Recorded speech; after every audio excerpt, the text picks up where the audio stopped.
The wind crawls across a ruined plain, carrying the echo of footsteps far too heavy to belong to any mortal man.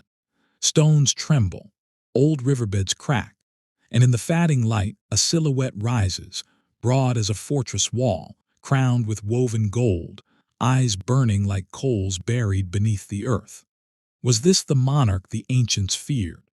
Was this the giant who ruled before the rains came, when the world was young and trembling at its own awakening? These questions linger like dust caught in a dying sunbeam, pressing against the mind as though memory itself is trying to speak. Close your eyes, and if your breath slows enough, you might hear the faint metallic scrape of a weapon forged for hands the size of small trees. You might sense the dread of early humans who built their cities low and humble beneath his towering reign. Some traditions say he walked between mountains as if they were stepping stones. Others whisper that even the stars dimmed when he lifted his gaze toward heaven. What truth lies behind these fragments? What power shaped a throne that would one day drown beneath rising waters? This is not merely the tale of a giant. It is the unraveling of a forgotten age, where ambition soared beyond wisdom, where strength without mercy carved kingdoms into the dust, and where one ruler's rise foreshadowed a catastrophe older than memory. The air shivers with a dry, metallic scent, as if the earth itself is exhaling after centuries of strain. Beneath a dim sky, the first cities rise like fragile teeth along the horizon, each one built from stones that still seem uncertain of their purpose. And into this unsettled landscape walks early humanity, restless, hungry, and growing faster than the world can hold. The ancient genealogies speak first of multiplication, of families branching into clans and clans into proto-kingdoms, their boundaries nothing more than stakes in the dirt and oaths whispered around fire. But what did these people seek in a world that had barely learned its own name? What force pulled them to carve new territories, to challenge neighboring tribes, to lift crude weapons not out of necessity but out of pride? And as their numbers swelled, who among them imagined that the earth could forever absorb such ambition? Rivalries deepened, resources thinned, voices rose in anger across river valleys that once carried only the murmur of reeds. Archaeologists note that some of the earliest settlements in Mesopotamia show evidence of sudden defensive structures, walls hastily erected, storage pits buried, homes rebuilt in tighter formations, as though danger itself had begun to breathe at the edges of human dwellings. Something unseen was pushing humanity toward conflict. Then came the stories, whispers preserved in the earliest strata of religious memory. The sons of God saw that the daughters of men were fair, Genesis 6. A single ancient line, but one that casts a long and shadowed question. Who were these figures that crossed boundaries mortal hands could never touch? Traditions describe them as beings of stature, luminous or terrible, who stepped into human history not gently but with the resonance of thunder. Some scholars argue that these passages reflect ancient cosmological interpretations rather than literal unions. Others see in them the seed of narratives that shaped every later discussion of giants, heroes, and rulers of impossible power. But whether literal or symbolic, their presence changed everything. And if the spiritual boundary could be crossed, what other limits were loosening? Did humanity sense it? The thinning of the veil, the trembling of creation as disparate bloodlines began to mingle? Did the earliest villagers look at their children and wonder whether the world was becoming something more or something far more dangerous? Mesopotamian flood tablets, including fragments echoing the Atrahasis epic, depict a pre-cataclysm world filled with noise, violence, and unchecked human expansion.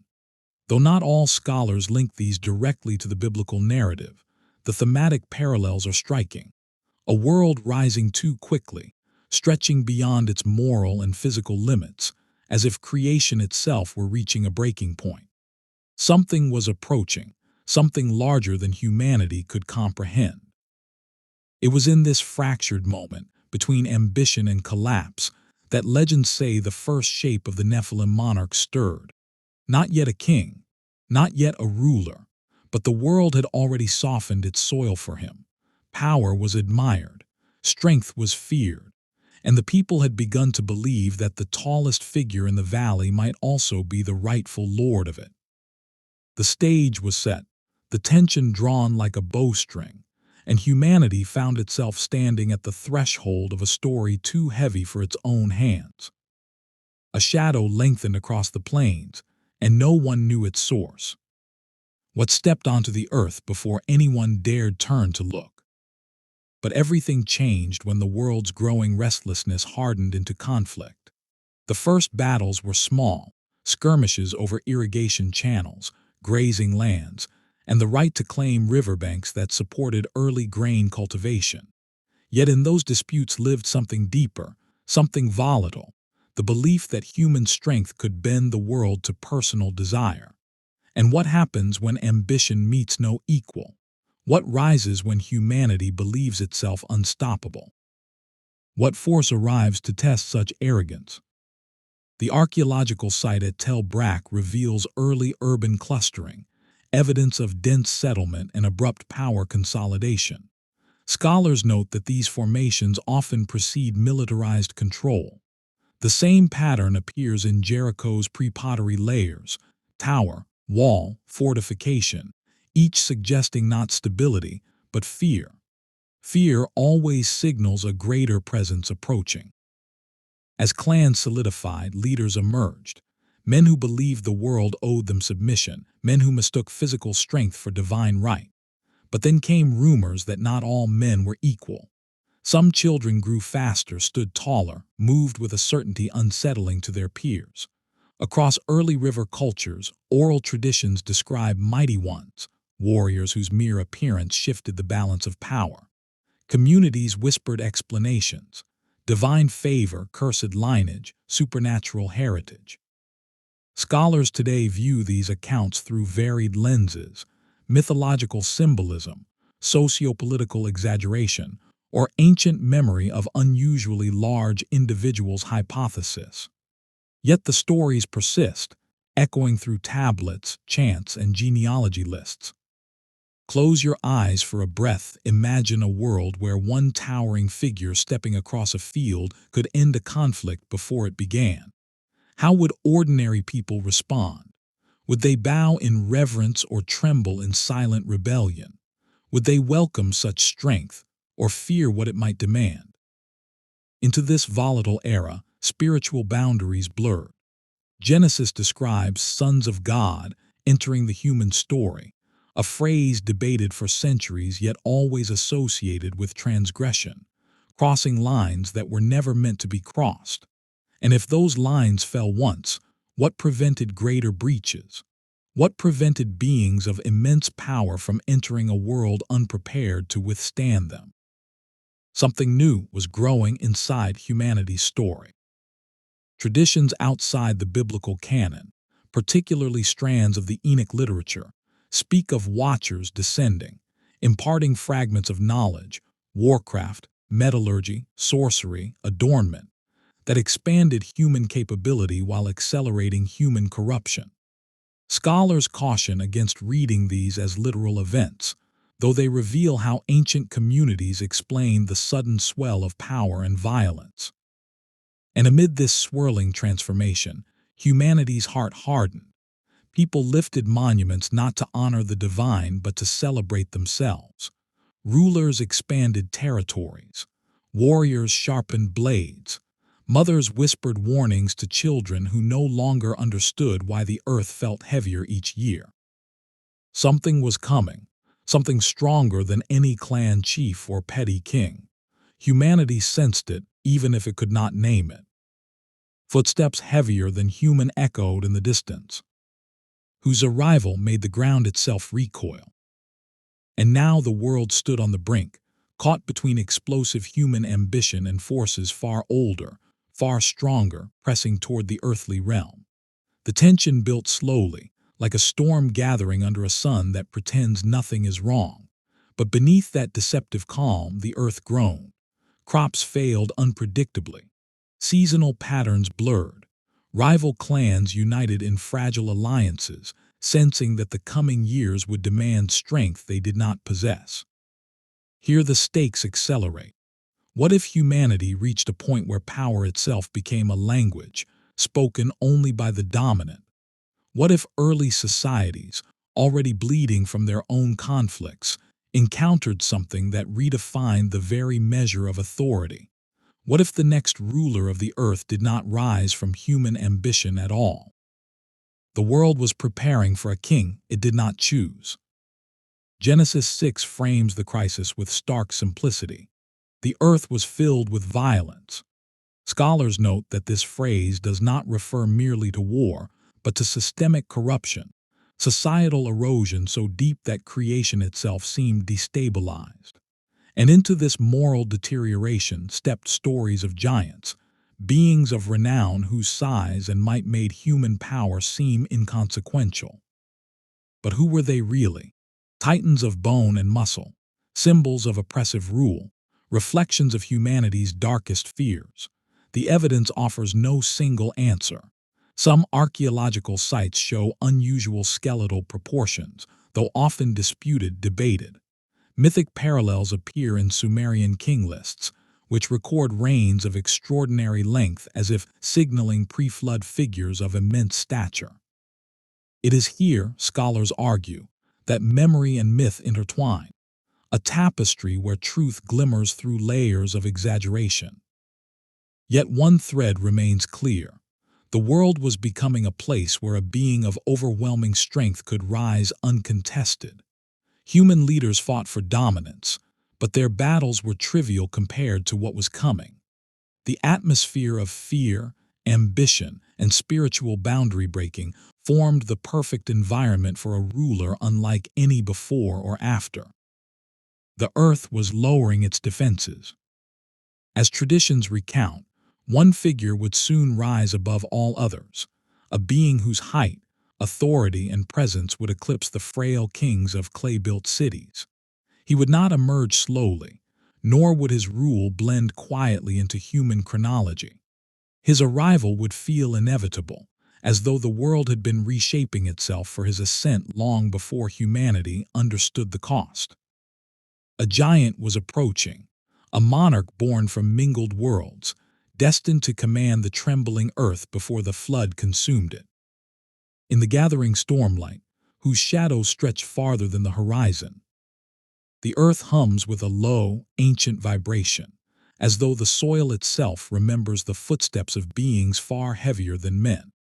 In the half-light of dawn, genealogies carved onto clay tablets seem to breathe, each name a doorway into a world where bloodlines were not merely inherited, but forged through encounters that defied the boundaries of creation.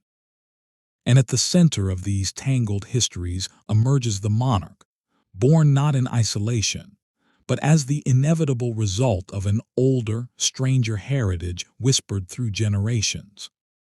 Ancient records begin with a subtle pattern, figures described not simply as leaders but as mighty ones, men whose strength eclipsed that of ordinary tribes. Genesis speaks of men of renown, a phrase that scholars debate endlessly. Were they champions, tyrants, or something far less human? What lineage produces individuals whose deeds echo across millennia? What ancestry breathes power into a child before he can speak? What shadow falls upon a newborn whose blood carries both earthly struggle and something otherworldly pressing beneath the surface? Blood remembers more than we admit. Traditions preserved in the Enoch literature non-canonical expand this idea further, describing unions that blurred categories of heaven and earth. While scholars treat these as mythic explanations rather than historical accounts, the symbolism is unmistakable. Early civilizations perceived certain rulers as semi-divine, their origins steeped in mystery and dread. The monarch's lineage, viewed through this lens, becomes more than genealogy. It becomes a cosmic inheritance, a fusion of the mortal and the monumental. Archaeology, too, offers faint but provocative clues. In regions surrounding ancient Mesopotamia, foundation stones appear in early urban centers that challenge conventional tools and methods. Were these remnants of giant kings, or simply the exaggerations of communities overwhelmed by the scale of their own ambitions? Some structures show lifting marks inconsistent with wooden levers or early cranes hypothesis, suggesting that the builders, whoever they were, possessed strength or methods beyond the ordinary. The stones remember their builders. And beneath these stones lies the question whispered through every ancient story of Nephilim lineage. How much of power is taught, and how much is inherited? Did the monarch rise because he was trained, or because his bones carried memories of strength older than civilization itself? If a child is born into a world already convinced of his greatness, does he become its ruler by destiny, or by the weight of expectation? Human communities in this era lived close to fear. They saw the impossible in thunderstorms, omens in the flight of birds, divinity in the towering silhouette of a man whose height surpassed their own by several spans. So when a boy grew into a figure whose presence intimidated even seasoned warriors, what else could they believe except that he descended from the earliest ancient bloodlines, beings whose footsteps once shaped valleys? But heritage is not merely a story, it is a force. It molds the mind, bends the will, whispers the promise of supremacy. And for the monarch, this inheritance became both his armor and his crown. His childhood, though obscured by legend, must have been filled with the realization that he was different, stronger, larger, more feared. Did he question it? Did he wonder why the earth seemed to yield more easily beneath his stride? Did he sense the pull of destiny carved into him long before birth? Power begins long before a throne is built. Other early communities preserved tales of rulers who lifted stone blocks that teams of laborers could not budge, of leaders who reshaped landscapes with their bare hands, of kings whose shadows stretched unnaturally across city walls. Though often wrapped in symbolism, these stories reflect a psychological truth. Humanity remembered a time when rulers were not merely men, but monuments. And from this tapestry of myth, memory, and fear, the monarch's lineage emerges not as a theory but as a pattern. He was not an accident. He was an inheritance given form, a culmination of forces that humanity could barely understand. The world watched him grow. The world felt his strength before he learned to wield it. The world knew what he was, long before he did. In the hush before his rise, whose ancient blood stirred inside him like a waking giant. But everything changed when the monarch reached the age where strength becomes authority and authority becomes fear. His childhood might have carried whispers, but his adolescence thundered with revelation. People no longer saw a boy. They saw a future ruler shaped from something older than the human story. And once a community believes in a destiny, how long before destiny becomes inevitable? How long before fear becomes worship? How long before a lineage becomes a throne? The archaeological layers at ancient Eridu show an abrupt shift in settlement structure. Larger defensive works, reinforced storage enclosures, widened ceremonial platforms. Scholars note this as a response to growing hierarchical power. But what if such expansion reflected something else as well? An attempt to accommodate a being whose presence required more space, more materials, more fear. Walls always reveal what a civilization expects. Traditions claim that the earliest giant kings possessed not only strength but an instinctive command over the people who followed them. The monarch demonstrated these traits early. His voice, deeper than the elders, carried across fields. His stride covered distance twice as fast. His endurance dwarfed that of seasoned warriors. Even animals reacted strangely, oxen pulling away, dogs lowering themselves to the ground, as though sensing bloodlines older than their instincts. Yet the true revelation came when he first lifted a stone block meant for 10 workers. Stories say he carried it across the construction yard with the ease of a man lifting a child.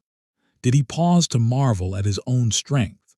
Or did he feel the ancient force inside him awakening, ancestral power stretching like a predator after long sleep? Heritage speaks through the body long before the mind understands. Communities observing such feats turned to mythology for explanation. Some labeled him descended from the mighty ones of old, echoing the genealogical hints in Genesis. Others invoked the pre-flood bloodlines, claiming his strength proved he carried the echoes of giants who had walked the earth when boundaries between heaven and earth were thinner. And if those boundaries once opened, could they open again? Could the monarch's rise signal a return of something the world had tried to forget? But the monarch himself, what did he believe? Did he fear his heritage? Did he welcome it? Or did he merely accept it as the air he breathed, the destiny he inherited without consent? Heritage can elevate a man, but it can also isolate him. Who counsels a ruler whose blood carries stories too heavy for human comprehension? The ancient Enoch tradition, non-canonical, describes beings whose offspring were born already possessing knowledge beyond mortal instruction. Though not literal history, this symbolism offers insight. Certain rulers were viewed as pre-equipped for dominance, their lineage itself interpreted as divine authorization. And when society believes a king is chosen by forces beyond their reach, who dares to resist him? A crown begins in the blood before it sits on the head. As early cities expanded, they folded his legend into their architecture. Builders carved motifs of towering figures, sometimes weighing several tons. Some murals in early Levantan sites depict elongated silhouettes, interpreted by some scholars as symbolic, but by others as memory. Regardless of interpretation, the message is unmistakable.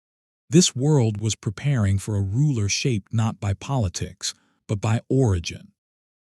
And still, questions pulsed beneath the surface, questions that communities whispered but rarely spoke aloud. If his bloodline connected him to beings stronger than humans, did that make him more than a king? Did it make him a threat? Did they truly love him, or merely seek safety beneath his shadow? And if strength alone crafted authority, how far would he rise before the world itself trembled beneath him? By now, the monarch's identity was no longer a curiosity. It was a prophecy forming in flesh. People gathered just to watch him walk past. Warriors measured themselves against his height and stepped back in quiet defeat. Elders blessed him, though their blessings trembled with unease. Destiny rarely arrives gently. The lineage that shaped him was no myth. It was a force visible in every breath he took, every step he planted, every gaze that made seasoned men look away. Heritage was becoming dominion. Blood was becoming power, and power was becoming inevitability. What happens when a lineage too ancient for humanity finally claims its heir? The truth revealed itself slowly, like a giant rising beneath a shroud of morning mist. By the time the monarch reached full stature, no one could deny what his body proclaimed with every movement. He was not merely descended from power, he was its living embodiment. Strength no longer surprised him, it simply flowed. And the world, already trembling beneath human ambition, now faced a ruler forged from ancient bloodlines too old for memory, too heavy for denial. But everything changed when the elders attempted to trace his genealogy. Clay tablets were gathered, fragmented lists of fathers and sons stretching back to the earliest settlements. As scribes recited the names aloud, patterns emerged, clusters of renowned men, markers of unusual lifespan, scattered references to sons of the mighty. What if these genealogies were not mythic exaggerations? What if they captured echoes of the Nephilim lineage, preserved imperfectly but faithfully by civilizations who knew something extraordinary had once walked among them? And if that lineage survived into the monarch, what destiny followed him like a shadow he could never outrun? The past is never dead when it lives inside a ruler. In the Sumerian king list, reigns of impossible length appear: 800 years, 900 years, often dismissed as mythic or symbolic, but symbols arise from fear, from awe, from memory. Could these extended reigns reflect communities trying to articulate rulers who seemed less than mortal, who seemed carved from another category of being? Scholars debate it, yet one truth remains. Ancient people believed their earliest kings were not ordinary men. And belief in the ancient world often carried the weight of fact. As the monarch matured, cities began attributing every monumental structure to his lineage. A stone wall too tall, built by his ancestors. A temple foundation too deep for human strength, shaped by their hands. A megalith transported across miles. The legacy of giant kings. Whether accurate or exaggerated, these associations elevated his bloodline into something more potent than history. It became mythology weaponized as authority. But heritage is a double-edged blade. The stronger the legend grew, the more dangerous the questions became. Could a ruler shaped by non-human ancestors ever rule with human compassion? Could a monarch forged from violent epics ever bring peace? Could the pre-flood world survive a king whose very bloodline symbolized boundary breaking? And if the heavens once punished such unions, would they not intervene again? Destiny can bless a ruler or doom him. The monarch felt the pressure of expectation long before he understood the weight of consequence. Every stare tested him. Every whisper compared him to the mighty ones of old. Every laborer stepping aside silently confirmed he was no ordinary sovereign. And within him, something stirred. An instinct not taught, an authority not learned, a force that made lesser kings feel like children wearing ceremonial crowns. Yet he also sensed something darker. Power isolated him. People worshipped him from a distance, but few dared stand close. Mothers pulled their children aside when he walked past. Warriors bowed too quickly. Priests recited blessings with eyes lowered. Was he a leader or an omen, a protector or a warning? A king can command obedience, but he cannot command love. And then came the night the elders approached him with a tablet they could not interpret. Its markings suggested ancestry that predated the great cities, lineage connected to beings who descended before humanity knew fear. Symbols hinted at watchers, giants, and forbidden unions. It was a genealogy not meant for mortal reading, carved in a language older than the first flood myths. The monarch studied the markings. Did he recognize something in the patterns, some resonance in his blood responding like a drumbeat? Did he feel his ancestors watching, waiting, whispering through the centuries? Or did he finally understand that his rise was not mere coincidence, but the continuation of a story the world once tried to bury? The chapter of his bloodline was not simply history. It was prophecy unfolding in muscle and bone. What truth waited in that tablet, ready to awaken the lineage sleeping inside him? The first tremor was not the sound of marching armies. It was the sound of the earth recoiling beneath a single, colossal footstep. In the haze of early dawn, dust spiraled upward as if recognizing a force older than the valleys themselves. And in that moment, the tribes who watched from a distance understood. This was no ordinary ruler. This was domination made flesh. In the earliest fragmentary war traditions, scratched onto broken tablets, etched into stone markers, whispered through fatting oral lines, we find descriptions of confrontations that barely resemble human warfare. One fragment from a damaged Dead Sea Scroll speaks of weapons tremendous in size, interpreted by some scholars as poetic metaphor, yet their dimensions, when reconstructed, echo proportions far beyond mortal use. What warrior could lift a blade as long as a man's full height? What king could swing it with enough force to shatter shields like brittle clay? What kind of ruler wages war not with armies, but with the magnitude of his own existence? Strength can conquer before the battle even begins. Tradition says the monarch's early displays of Nephilim strength were not strategic, they were declarative. trees torn from the earth, roots dangling like broken limbs. Boulder fields moved as though rearranged by a Titan sculptor. Riverbanks split under the imprint of his heel. These acts were not for glory, they were messages carved into the land itself. Submit or be forgotten. And the world listened. Entire tribes abandoned fertile valleys without a single arrow fired. Archaeological evidence from certain abandoned pre-flood tells, rapid desertion patterns, half-completed structures, tools left scattered, suggests mass flight rather than defeat. Scholars debate the cause, but ancient stories offer a chilling explanation. They fled because a giant monarch had claimed the region, and to remain was to invite annihilation. Could any human ruler inspire such terror? Could any mortal king divide a nation simply by stepping across its borders?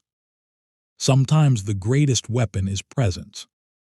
Songs and laments from neighboring regions portray a figure whose shadow stretched across entire ridges at sunset.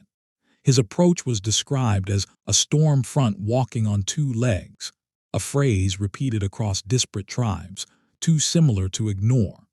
If multiple cultures feared the same being, what magnitude of power must he have wielded? And if such strength defined his rise, what morality could restrain him?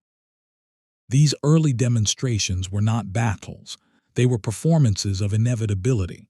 Warriors who stood against him reportedly found their spears snapped before they could strike. Shields crumpled beneath blows that felt less like impacts and more like natural disasters. Survivors claimed the earth shook when he moved.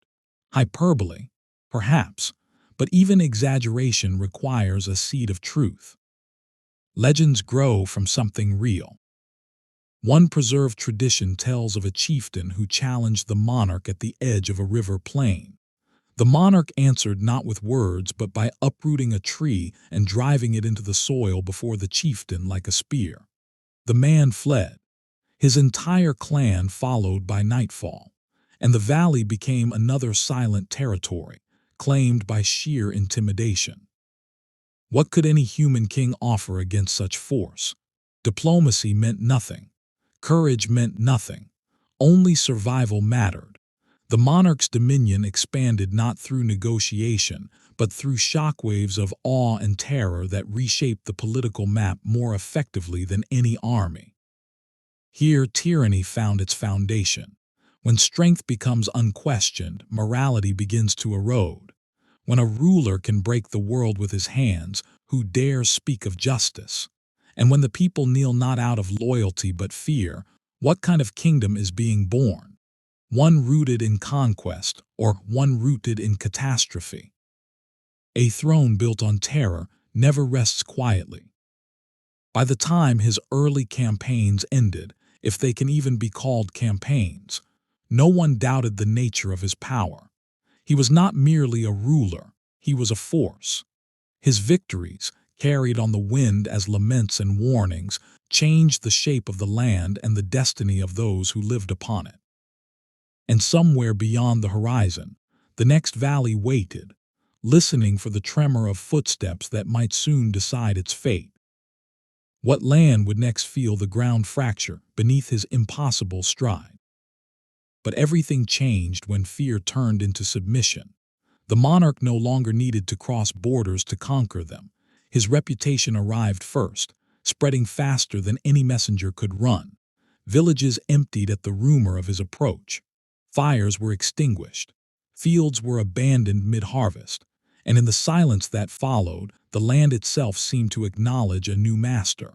What happens when terror replaces resistance? What happens when survival becomes the highest form of loyalty? Fragmentary war traditions preserved in later collections speak of encounters that never reached the stage of battle. Scouts returned pale and shaken, describing a figure whose armor was forged for proportions no human smith could wear. Among the Dead Sea Scrolls, scholars have identified references to oversized weapons, spears described as like weaver's beams, shields compared to doors rather than arms. Dead Sea Scrolls tradition. While debated, These descriptions echo earlier biblical imagery and reinforce a consistent memory. Warfare conducted on a scale that rendered human tactics obsolete. When weapons grow too large, war itself changes. Those who witnessed the monarch in motion described a terrifying efficiency. He did not chase fleeing enemies. He let the sound of his advance do the work. Each step landed with a dull concussion, each movement stirring dust clouds that swallowed the horizon. Animals bolted, birds scattered. Even hardened warriors felt their resolve collapse under the weight of something that could not be outflanked or exhausted. How do you fight a ruler who does not tire? How do you wound a body that feels more like stone than flesh? Entire tribal confederations dissolved overnight. Archaeological layers in certain regions show abrupt population displacement. No burn marks, no siege debris, only absence. Some scholars attribute this to climate stress hypothesis, yet the oral laments preserved among neighboring peoples speak of a more immediate cause, a giant whose presence turned courage into futility. These were not defeats etched in blood, they were victories etched in memory. Silence is the clearest sign of conquest. As his control expanded, the monarch began to display his giant weapons openly. Tradition describes blades too heavy for multiple men, carried as though weight were an inconvenience rather than a limit. Clubs fashioned from hardened timber reinforced with metal bands, armor plates overlapping like scaled walls. These were not tools of defense, they were symbols. Each object announced that resistance was not merely dangerous, but absurd. The psychological impact was devastating. Leaders who once ruled through consensus now bowed preemptively. Messengers arrived bearing tribute before demands were made. Songs composed in distant regions shifted tone, from celebration of local heroes to mourning the age of freedom. And in every refrain, the same image returned, a ruler whose strength redefined reality. Power that terrifies does not need permission. Yet within this expanding dominion, something darker took root. Strength without opposition breeds certainty, and certainty breeds cruelty. Accounts describe punitive displays, trees shattered to punish defiance, stones hurled into settlements that hesitated too long. These acts were not random. They were calculated reminders that the monarch's patience was as limited as his power was vast.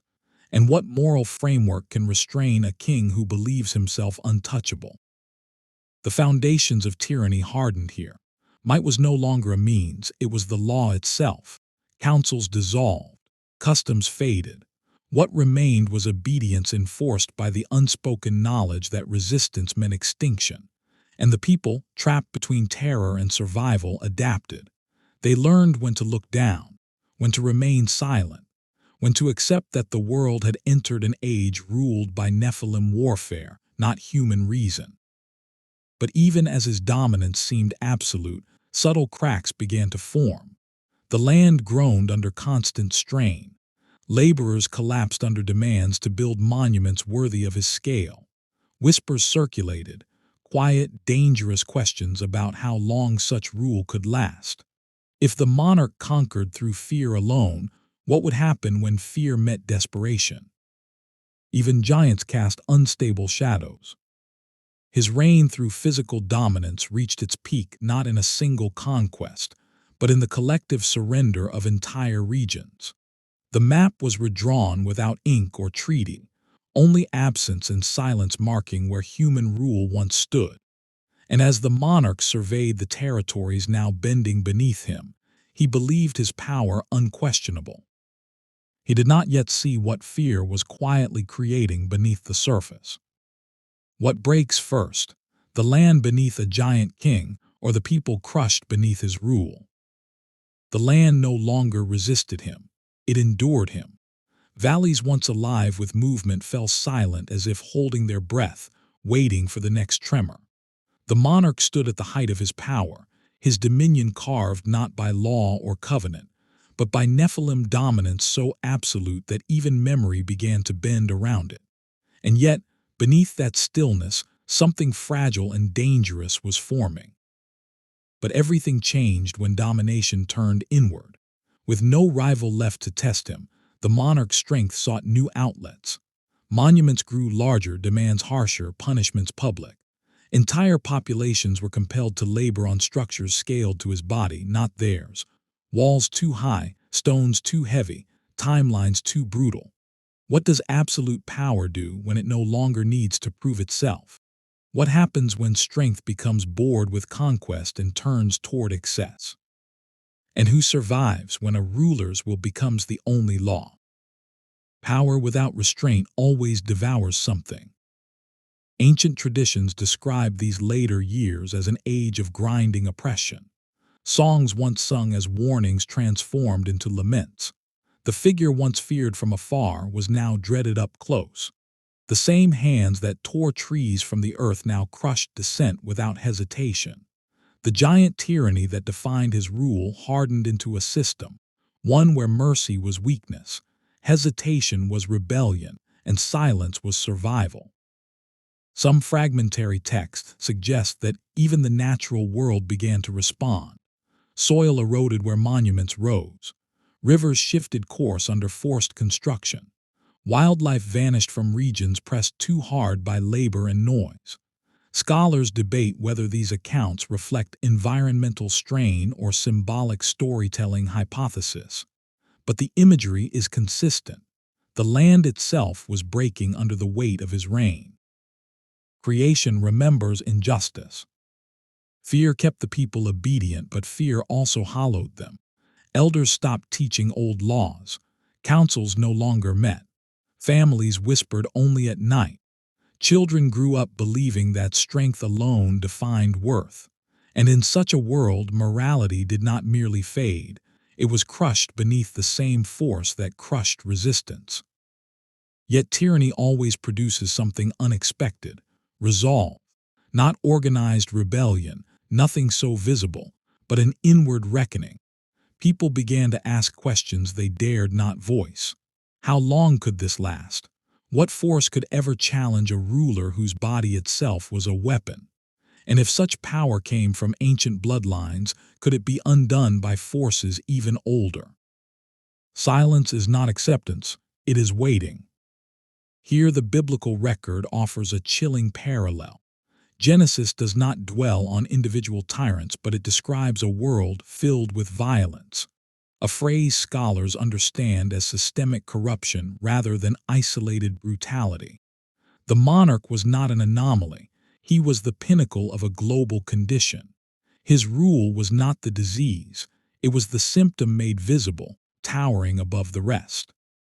And still he believed himself unassailable. Standing atop his greatest stronghold, he surveyed a land that bent without protest. From this height, humanity looked small, almost irrelevant. Did he sense the danger in that thought?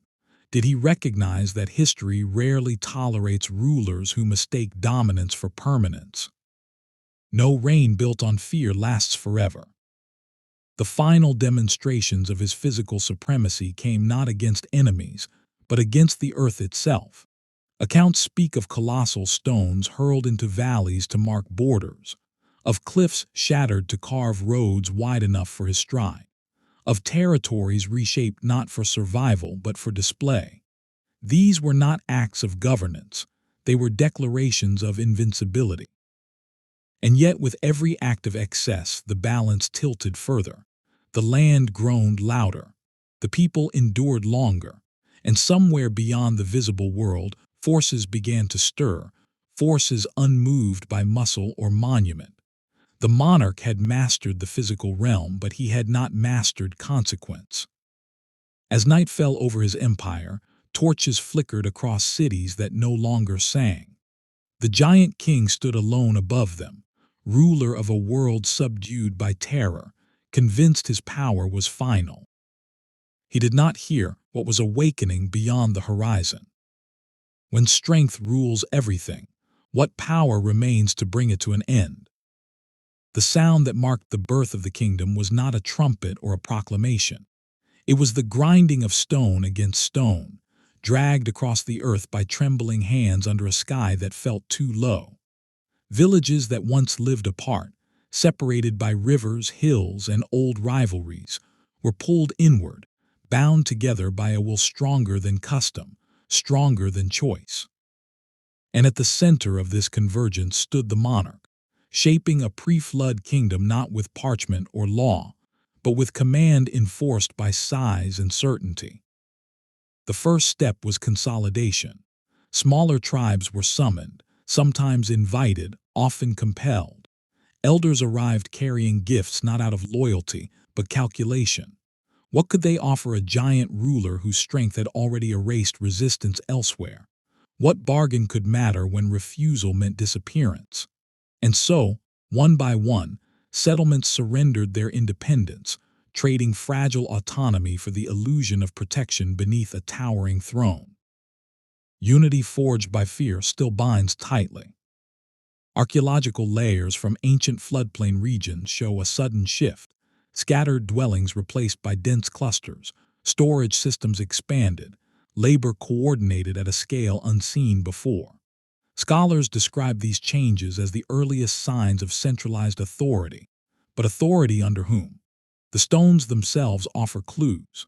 Foundation blocks of unusual mass appear in patterns suggesting organized, sustained labor, projects too demanding for voluntary cooperation alone. Someone commanded. Someone enforced, someone watched. The monarch did more than rule people, he reorganized space. Roads were widened, courtyards enlarged, walls thickened far beyond defensive necessity, not merely to keep enemies out, but to contain the weight of monumental structures rising within. These were not human-scaled cities. They were environments shaped around a body larger than ordinary men, a capital formed to reflect its king. Cities reveal the size of their ruler's shadow. Traditions preserved in Mesopotamian memory speak of early kings whose reigns were marked by divine favor and overwhelming authority. Mesopotamian king lists. Though scholars treat the exaggerated lengths and feats symbolically, the lists preserve an essential idea. The first great kingdoms were believed to be founded by beings unlike later men. In this context, the monarch's rise fits an ancient pattern. Rule justified not by election or ancestry alone, but by perceived cosmic alignment.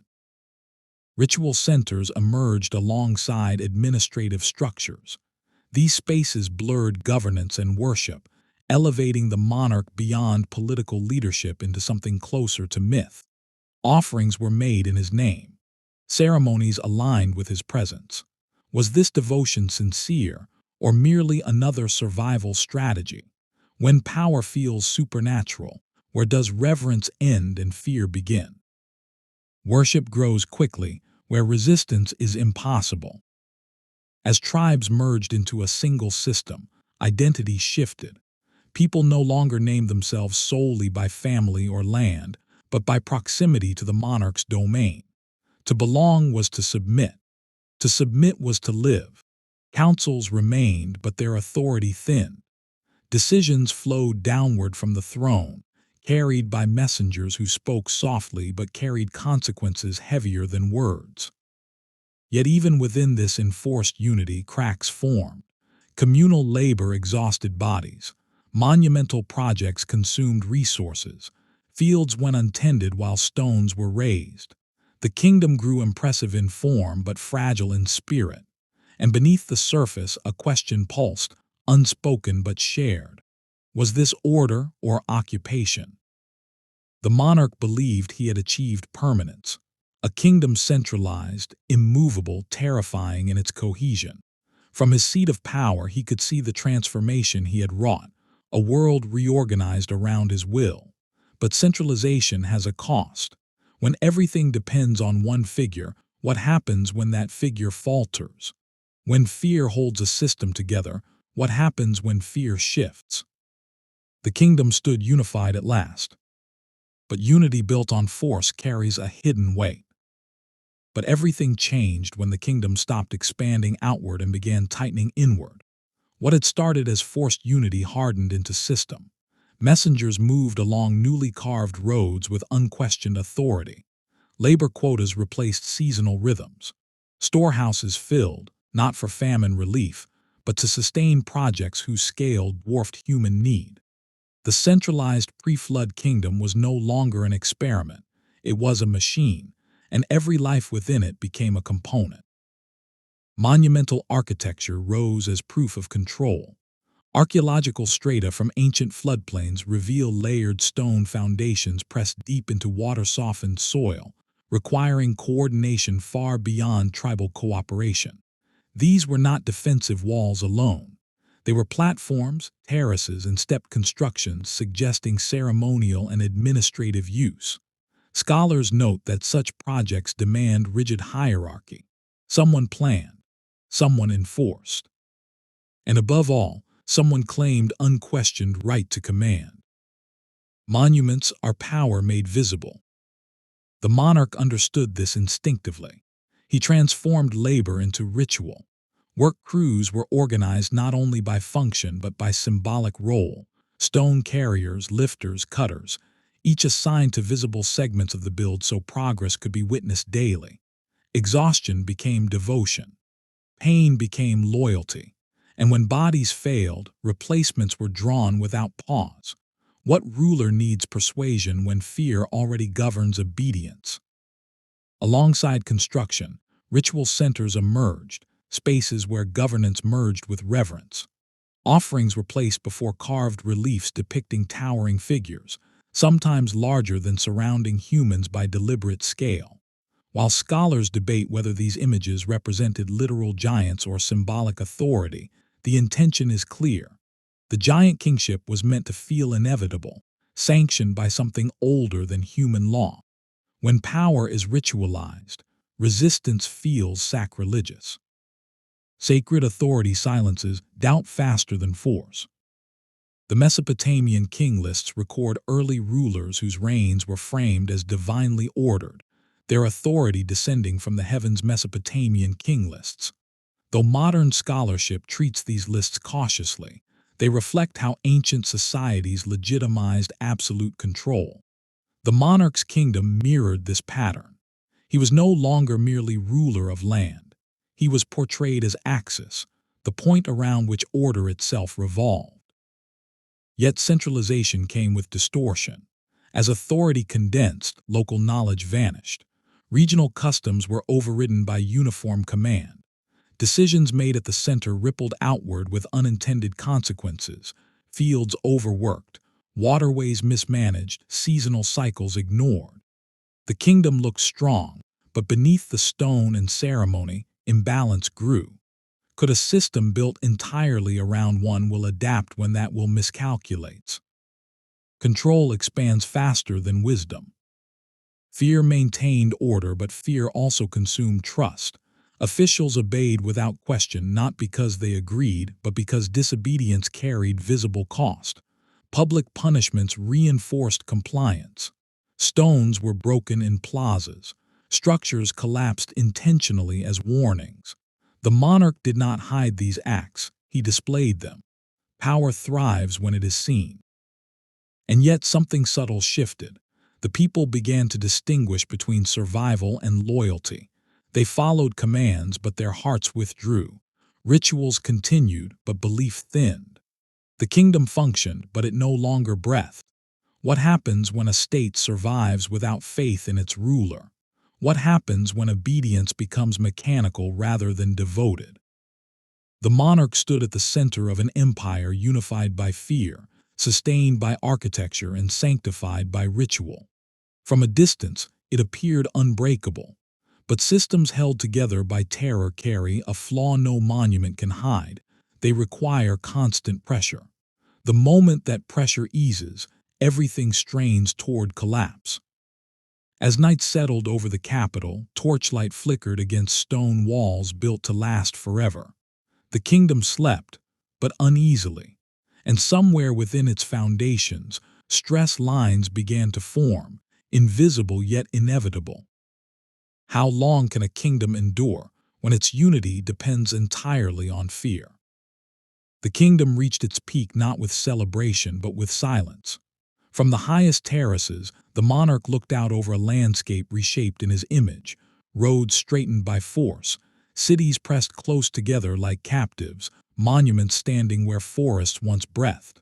The pre-flood kingdom was complete, centralized, unified, and utterly dependent on the will of one giant monarch whose shadow defined order itself. But everything changed when authority crossed its final threshold. What began as rule became identity. The kingdom no longer existed with the monarch at its center, it existed for him. Calendars aligned to his appearances. Ritual days marked his victories rather than seasonal cycles. Even speech shifted. People spoke his name cautiously, as though it carried weight beyond sound. When power becomes symbolic, when a ruler becomes the measure of reality, what space remains for truth? A throne can outgrow the world beneath it. The ritual centers reached their most elaborate form in this period. Archaeological parallels suggest spaces designed not merely for worship, but for spectacle, raised platforms, echoing chambers, and sightlines meant to draw the eye upward. Whether literal or symbolic, the intent was unmistakable, to elevate the ruler beyond ordinary human scale. Traditions preserved in the Mesopotamian king lists describe early kings whose authority was believed to descend from the heavens, their reigns framed as the axis between divine order and human chaos. Mesopotamian king lists. The monarch's kingdom echoed this ideology with terrifying precision. But ritualized authority comes at a cost. As devotion increased, accountability vanished. Decisions were no longer questioned. Mistakes were no longer corrected. Advisors spoke only what they believed the monarch wished to hear. And when power is never challenged, it begins to mistake permanence for destiny.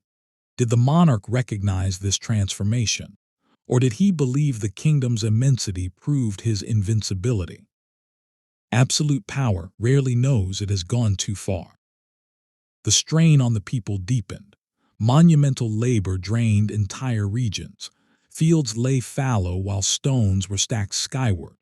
Water systems were diverted to serve the capital, leaving outer settlements dry. The kingdom still functioned, but unevenly, like a body growing faster than its bones could support. Centralization had brought efficiency, but it had also magnified every error. And yet no one dared speak. The centralized authority that held the kingdom together also sealed every mouth. Fear maintained silence. Ritual masked exhaustion. Loyalty was performed, not felt.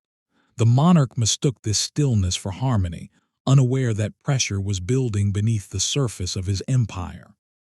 Silence can be louder than rebellion. Here the moral dimension sharpens. Ancient traditions repeatedly warn that kingdoms founded on violence rot from within. Genesis does not name the monarch, but it describes a world saturated with oppression, a society where might eclipse justice. The monarch's empire was not an exception, it was the culmination. His kingdom was the visible summit of a global imbalance, towering high enough to draw the gaze of forces beyond human reach. And still, the monarch believed his rule unshakable. He walked through ritual halls built for his stature. He watched offerings placed before symbols of his strength. He ruled a people bound together by fear and awe, convinced that unity equaled righteousness.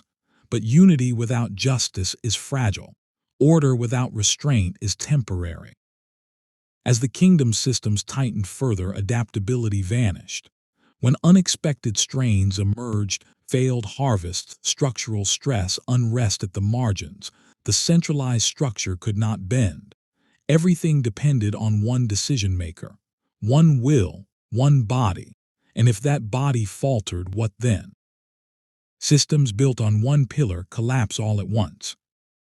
On the final nights of this chapter, the kingdom stood illuminated by thousands of fires, monuments casting long shadows across exhausted cities. The monarch gazed upon his creation and saw permanence. He did not see the hairline fractures spreading through stone and spirit alike. He did not hear the quiet groaning of a world stretched beyond its limits. The kingdom was unified. The throne was immovable. And the balance was already breaking. When a kingdom stands too tall, what force rises to bring it low? Morning no longer arrived gently. It came with the sound of horns calling laborers from their homes before the sun had fully lifted its weight from the horizon. In the shadow of the monarch's rule, daily life reshaped itself around endurance rather than rhythm, survival rather than tradition.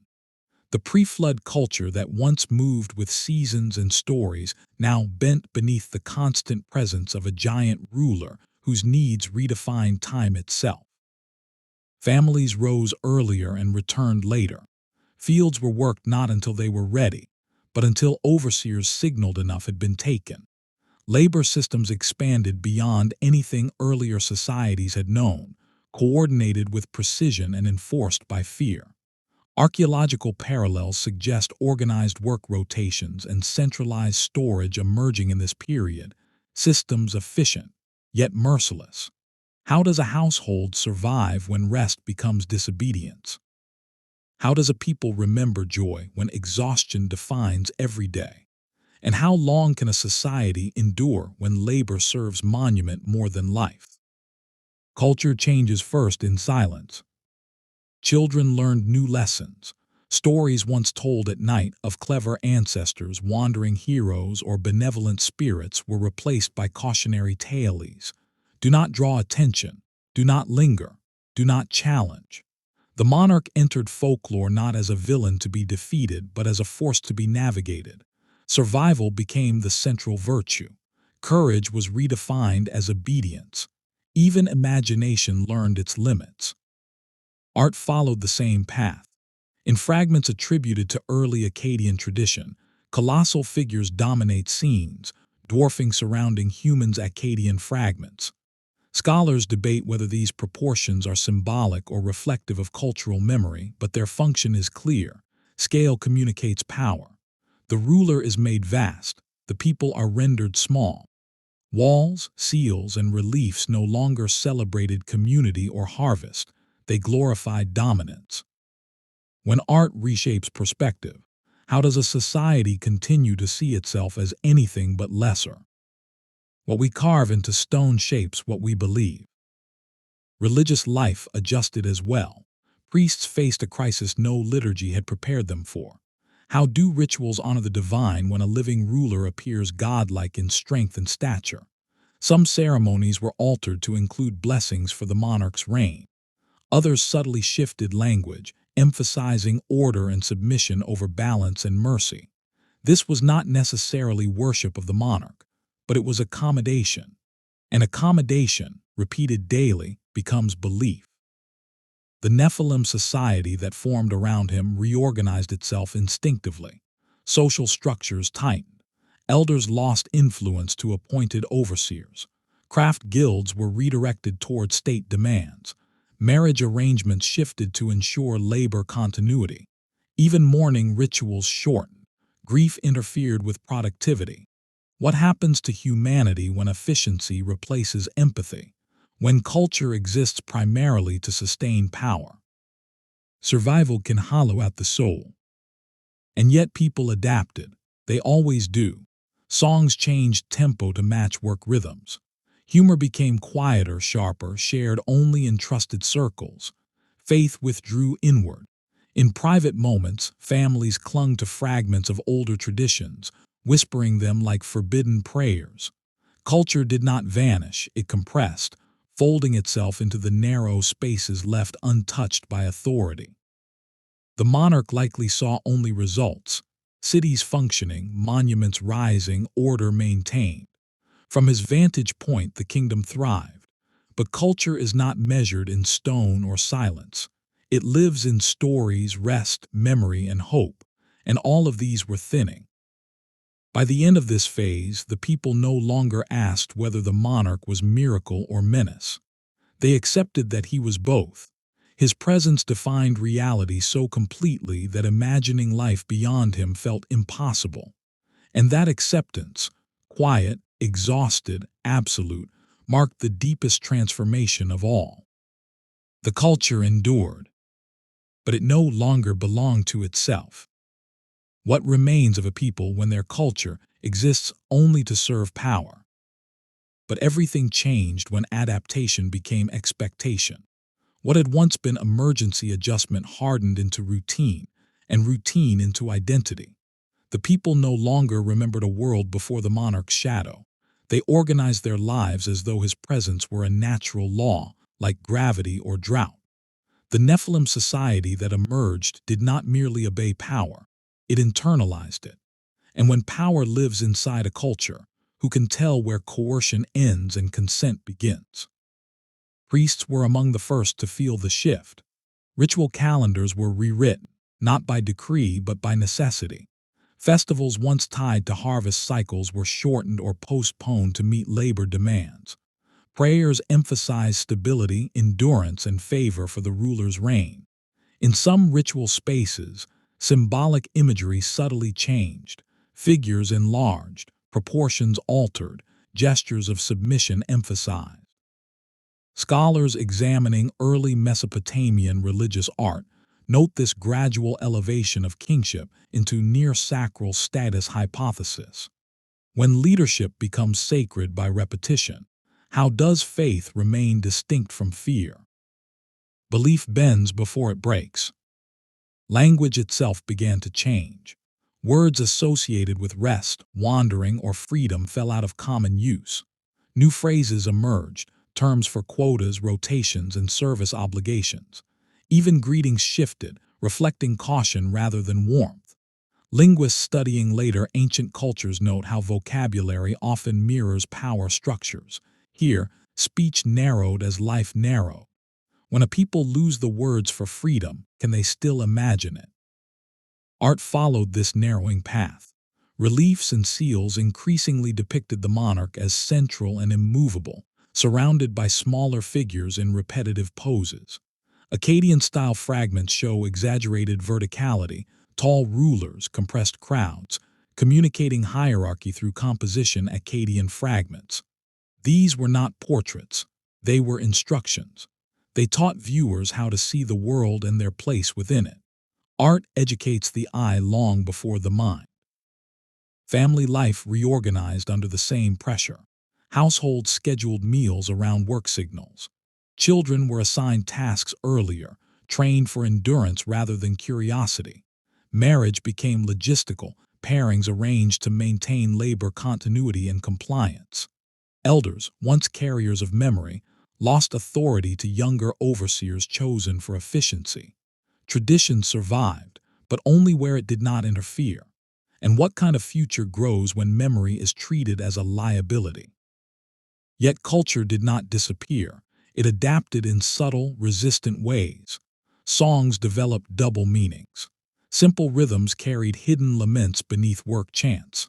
Storytellers embedded warnings inside allegory, teaching children how to survive without naming the danger directly. These were quiet acts of preservation, not rebellion. The people learned to live between the lines of power. Culture survives where power is inattentive. The monarch likely interpreted this silence as harmony. From his perspective, the kingdom functioned. Production increased. Rituals continued. No open resistance appeared. But beneath the surface, culture was compressing under pressure, storing tension like a bent branch. The more the society reorganized itself to appease giant kingship, the less flexible it became. And rigidity in both bodies and cultures leads to fracture. The question grew heavier with each passing season. How does a society survive when its ruler embodies both miracle and menace? The people had learned to endure, but endurance is not the same as life. They had learned to adapt, but adaptation has limits. When culture exists only to reflect power, it loses the capacity to heal, to correct, to imagine something better. Endurance is not the same as hope. By this stage, the monarch's influence reached beyond physical presence. Even when he was absent, systems operated as if he watched. Culture had absorbed him. Fear no longer required enforcement. It had become instinct, and instinct is the most efficient tool of control. As dusk settled over cities carved to serve one will, families gathered in quiet corners, speaking softly of things they barely remembered. They did not dream of overthrow. They dreamed of rest, and sometimes rest itself felt forbidden. The culture still functioned, but it was running out of breath. What happens when a society survives, but no longer knows why? Night settled differently now. It no longer brought rest, only the brief suspension of watchful eyes. Fires burned lower, conversations thinned, and the people of the kingdom moved as though the darkness itself were listening. The pre-flood culture shaped under the monarch's reign had reached its final form, not vibrant, not creative, but functional, restrained, and deeply tired. A society can endure almost anything, but what happens when endurance becomes its highest achievement? But everything changed when the cost of adaptation became visible. Bodies broke faster than they could be replaced. Fields lost fertility under relentless demand. Children grew into adults without knowing laughter unmeasured by caution. The people had reshaped themselves to survive giant rule, but survival had stripped them of something essential. Culture no longer guided life. It managed it. And management is a poor substitute for meaning. A culture can live and still be dying. Rituals continued, but their center had shifted. Where once ceremonies sought balance between human effort and divine order, they now existed to reinforce obedience. Priests spoke of stability, not justice. Blessings praised strength, not mercy. Scholars note that when kingship absorbs sacred language, morality often follows power rather than principal hypothesis. The monarch did not need to declare himself divine. Culture had already placed him beyond question. Art, too, revealed the fracture. Later fragments show repetition without innovation, figures copied rather than reimagined, scenes replicated without variation. The ruler remained vast, the people small, the message unchanged. Art had ceased to explore truth, it merely reinforced hierarchy. When creativity disappears, what remains of a civilization's soul? Repetition is the sound of imagination surrendering. Social bonds weakened under constant pressure. Trust narrowed to the smallest circles. Hospitality faded. Strangers were liabilities. Even mourning rituals grew cautious. Grief expressed too loudly risked drawing attention. The people learned restraint in all things, including love. This was not imposed directly by decree. It emerged naturally from fear sustained over generations. The Nephilim society had learned to police itself. And yet something stubborn remained. In quiet moments away from stone and overseers, fragments of older humanity surfaced. A lullaby hummed softly, a story whispered after dark, a prayer spoken inwardly rather than aloud. These were not acts of rebellion but remembrance. The people did not imagine overthrowing the monarch, they imagined surviving themselves. Memory is resistance's quietest form. The monarch, towering above this transformed culture, mistook compliance for devotion. From his vantage point, order reigned. The kingdom produced, the rituals functioned, the people obeyed. He did not see the erosion beneath his feet. He did not hear the collective exhaustion pressing against the edges of the world. Power had reshaped culture so completely that its collapse would not come as rebellion, but as failure. Here lies the chapter's reckoning. Culture shaped entirely by power cannot correct power. It cannot warn it. It cannot restrain it. When a ruler embodies both miracle and menace, society loses the language to distinguish the two. And without that distinction, catastrophe becomes invisible until it arrives. A world without warning is already condemned.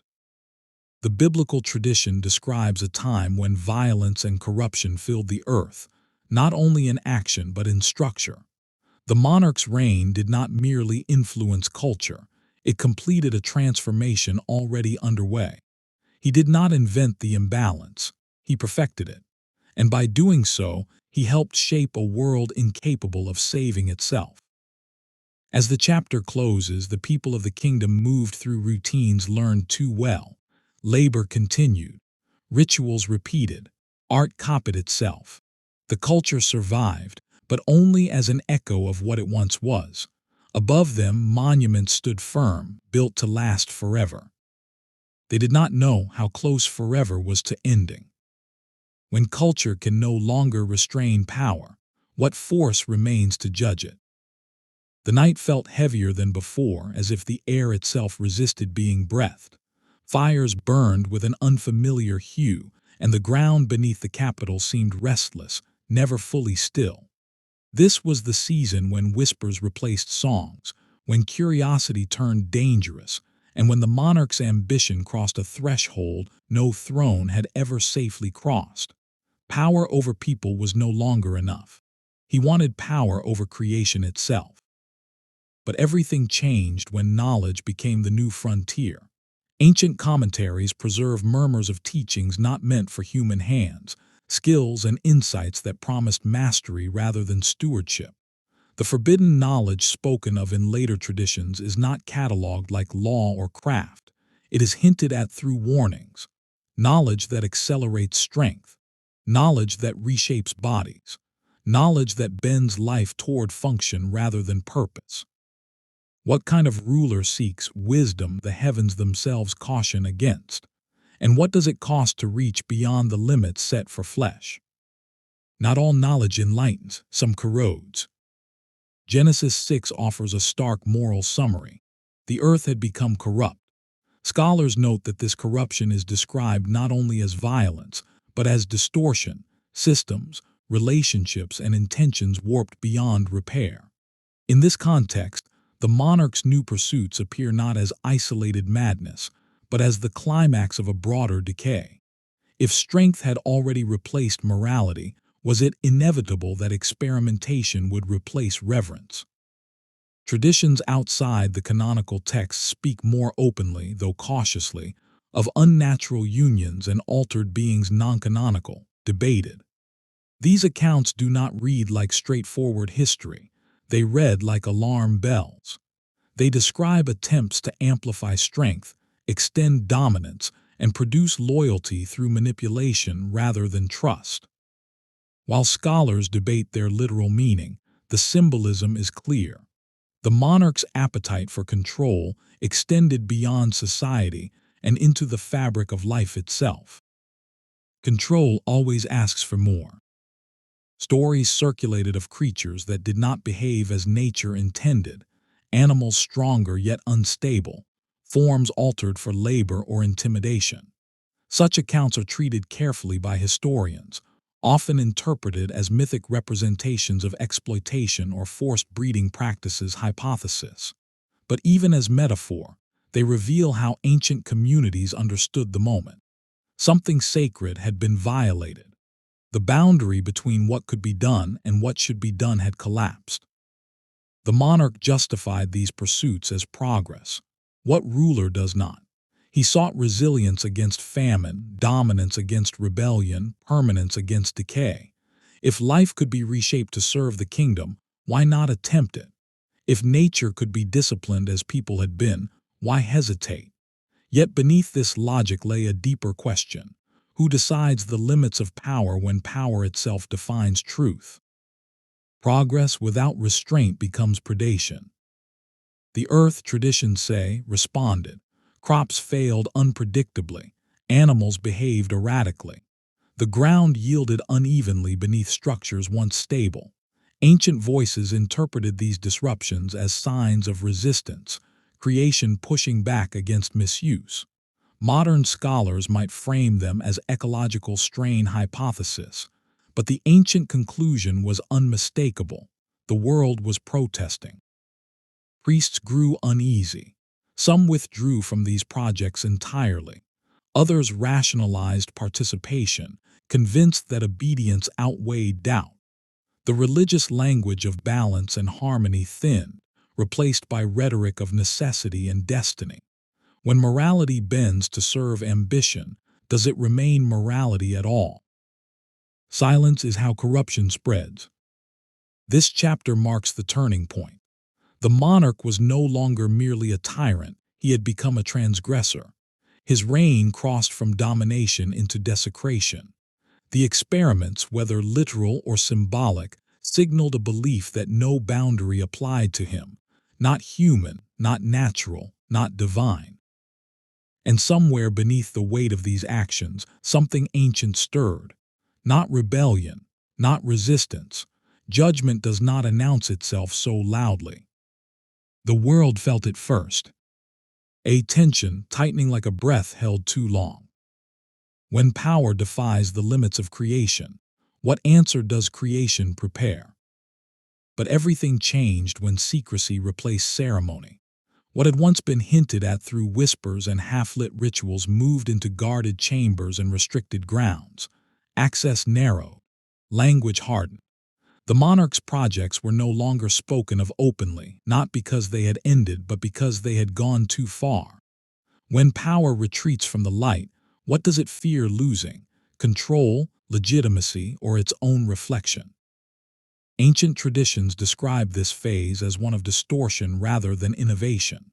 Knowledge was no longer sought to understand the world, but to override it.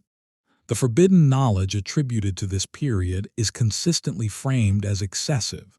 Too much strength, too much speed, too much alteration. Some non-canonical accounts speak of beings engineered for labor or intimidation. Non-canonical, debated. Scholars caution against literal readings, yet the underlying message is consistent. The monarch sought to optimize life as a resource, stripping it of mystery and restraint. What is optimized is rarely respected. The moral vocabulary of the time began to erode. Words for restraint disappeared from official discourse. What mattered was function, output, obedience. Priests who objected were reassigned or silenced. Others adapted, recasting ancient warnings as allegory rather than command. Genesis 6 does not describe the mechanisms of corruption, but it emphasizes its totality. Every inclination of the human heart was only evil continually. Scholars note that such language signals systemic failure, not isolated wrongdoing. The monarch's experiments did not create this condition, but they accelerated it. Systems collapse before individuals do. Accounts of altered creatures grow darker here. Some traditions describe instability, forms that could not sustain themselves, strength without balance, aggression without direction. Interpreted symbolically, these stories reflect a society producing outcomes it could no longer control. When rulers reshape life without wisdom, the result is not mastery, but chaos wearing the mask of order. The monarch dismissed early failures as necessary loss. Progress demands sacrifice, he argued, but sacrifice imposed without consent corrodes legitimacy. Laborers assigned to these projects returned changed, physically exhausted, psychologically shaken, spiritually hollow. They spoke little. They avoided eye contact. Whatever they witnessed, it pressed too close to the edge of comprehension. Some knowledge scars the witness. Environmental strain deepened. Soil compacted under relentless construction. Water systems diverted unnaturally. Animals avoided certain zones altogether. While modern interpretation might identify overexploitation hypothesis, ancient observers framed it differently. Creation was withdrawing cooperation. The earth, once subdued by strength, was now resisting in subtler ways. The monarch responded with escalation, more control, more force, more secrecy. If balance could not be restored, it would be replaced.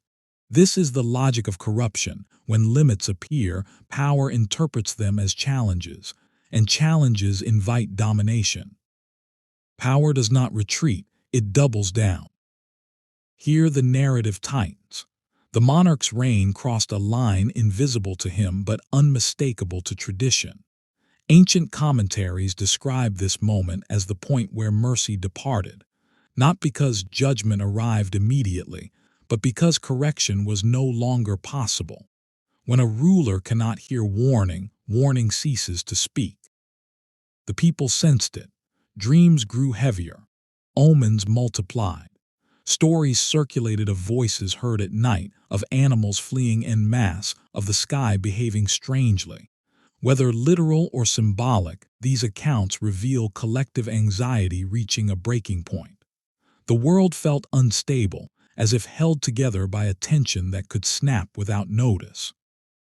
The monarch stood surrounded by power he could no longer fully command. His reach had extended beyond people, beyond land, into life itself, and life does not submit quietly. Something was coming.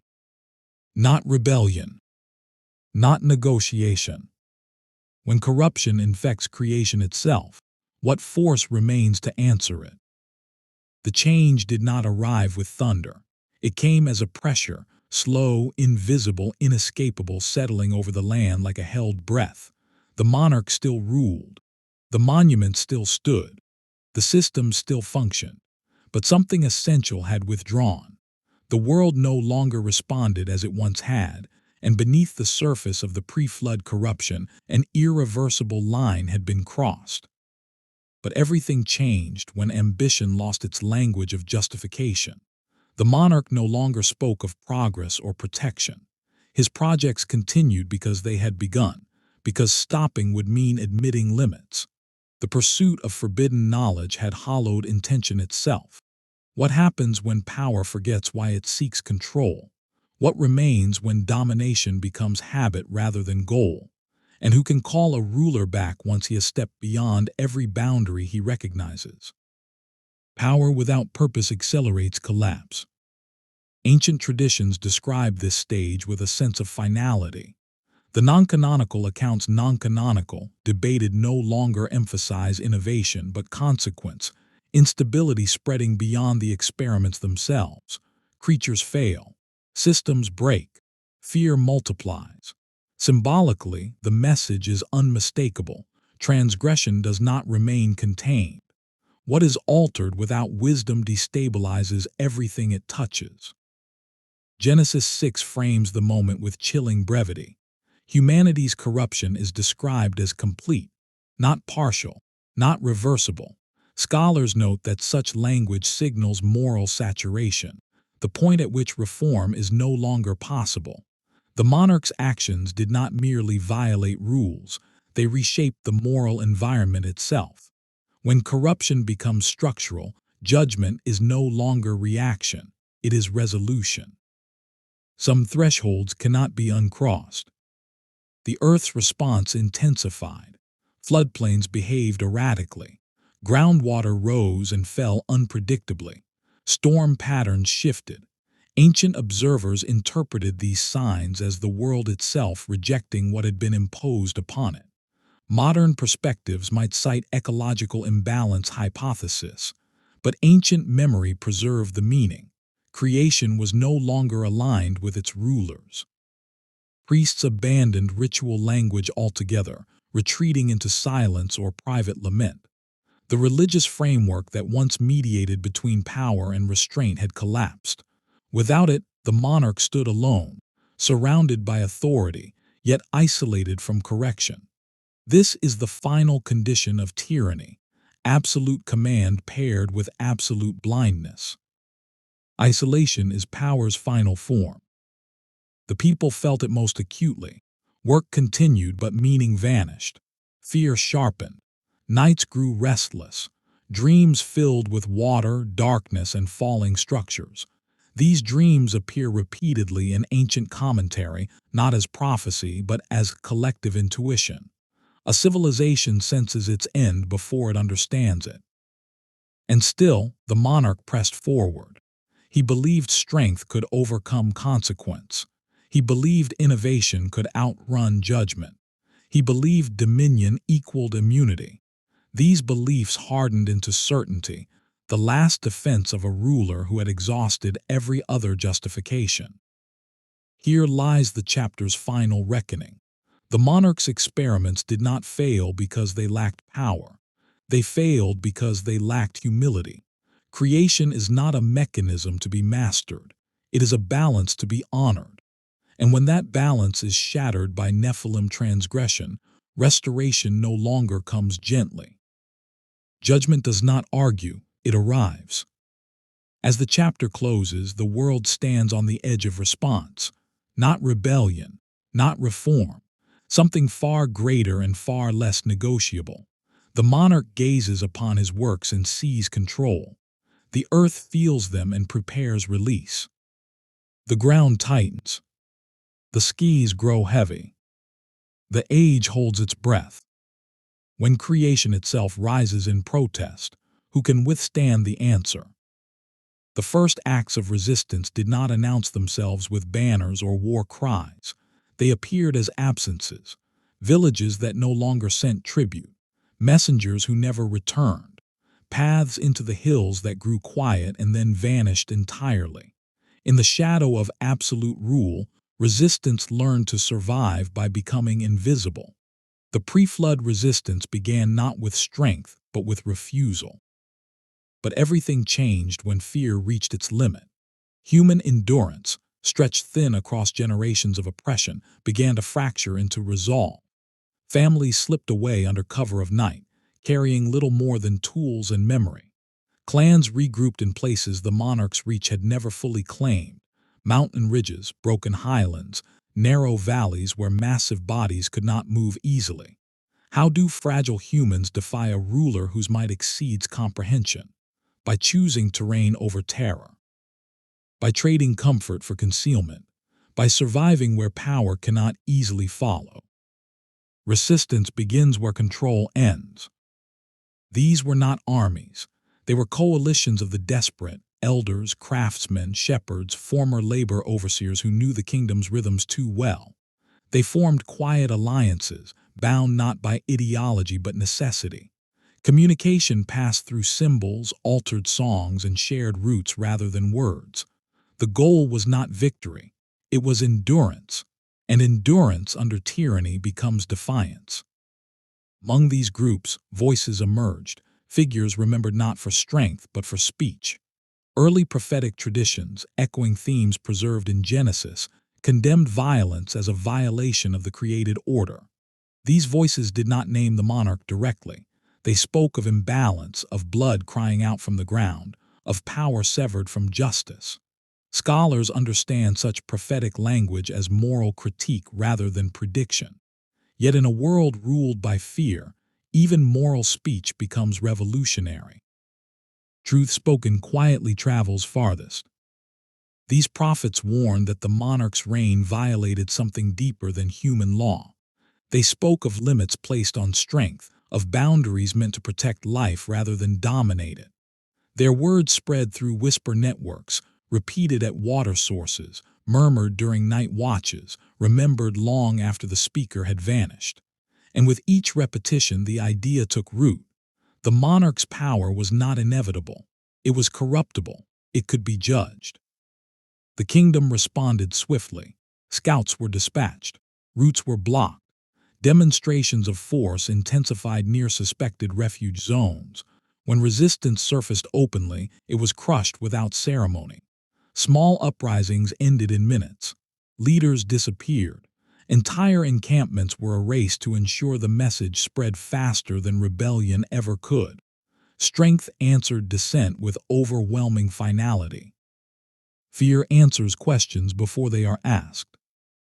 Yet suppression had an unintended effect. Each crushed attempt confirmed the truth resistance already knew. The monarch ruled by terror alone.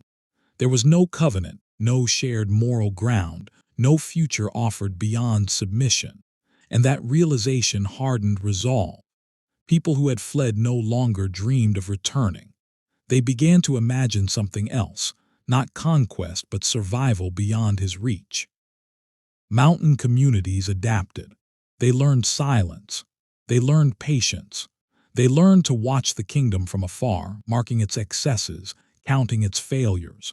They carried stories of the world before domination and passed them to children as inheritance. These stories became anchors, proof that another way of living had once existed. Memory keeps resistance alive.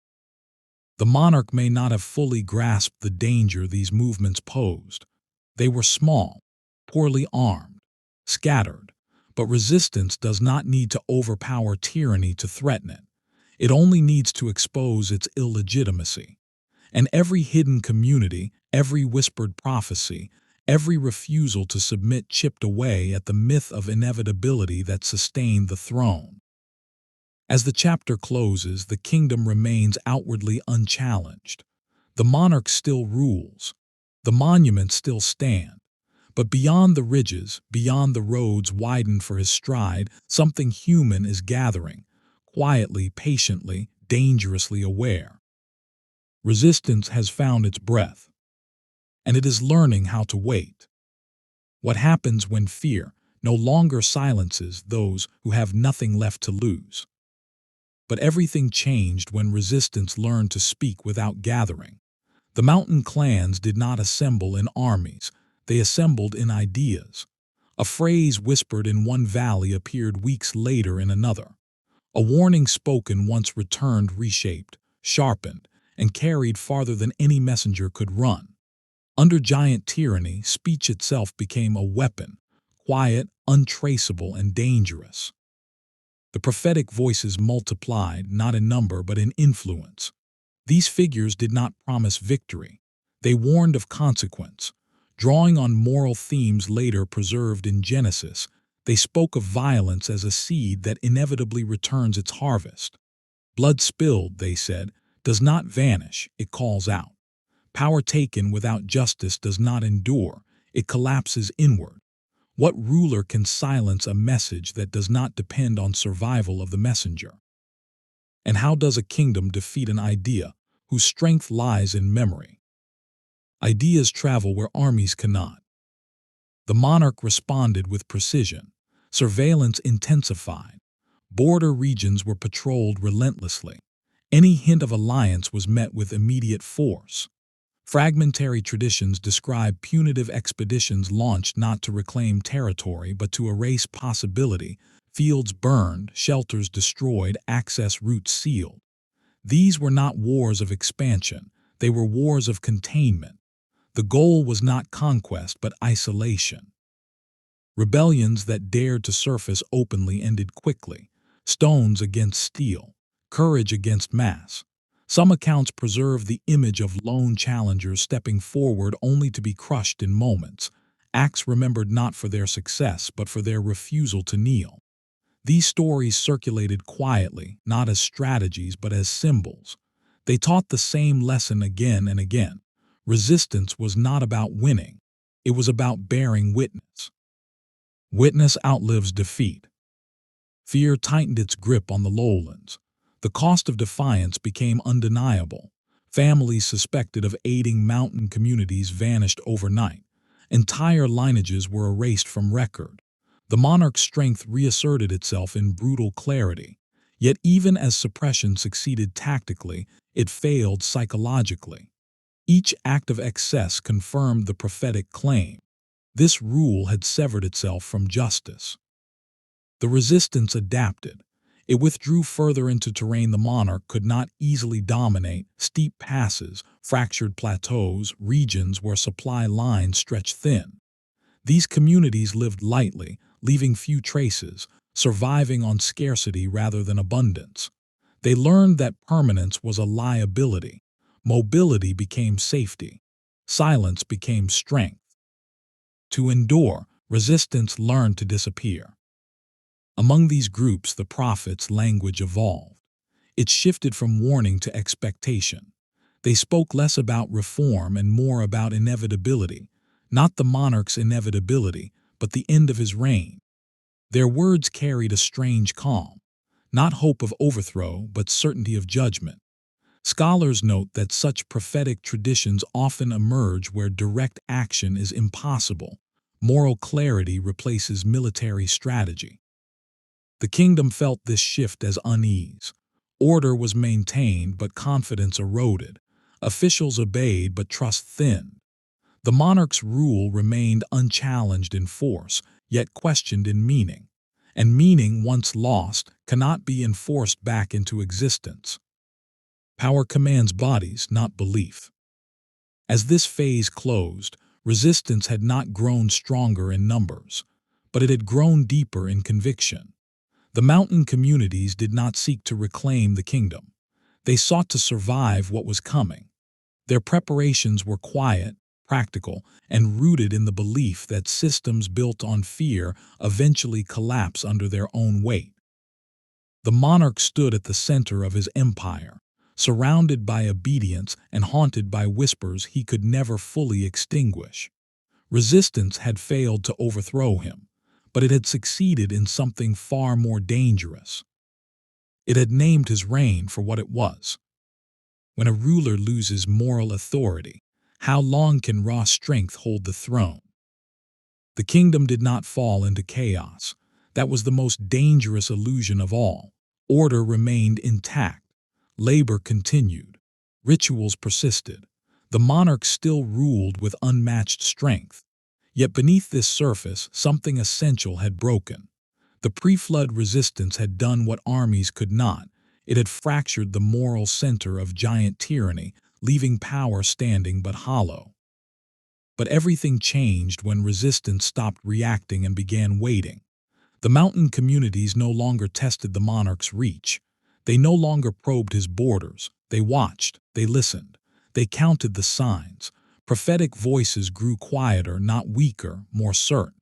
Their warnings no longer pleaded. They observed. When resistance becomes patient, what does it see that power cannot? Patience terrifies tyrants more than rebellion. The prophetic tradition rooted in Genesis themes sharpened into clarity. Violence, they said, had saturated the land. Not isolated acts, but a system built on domination.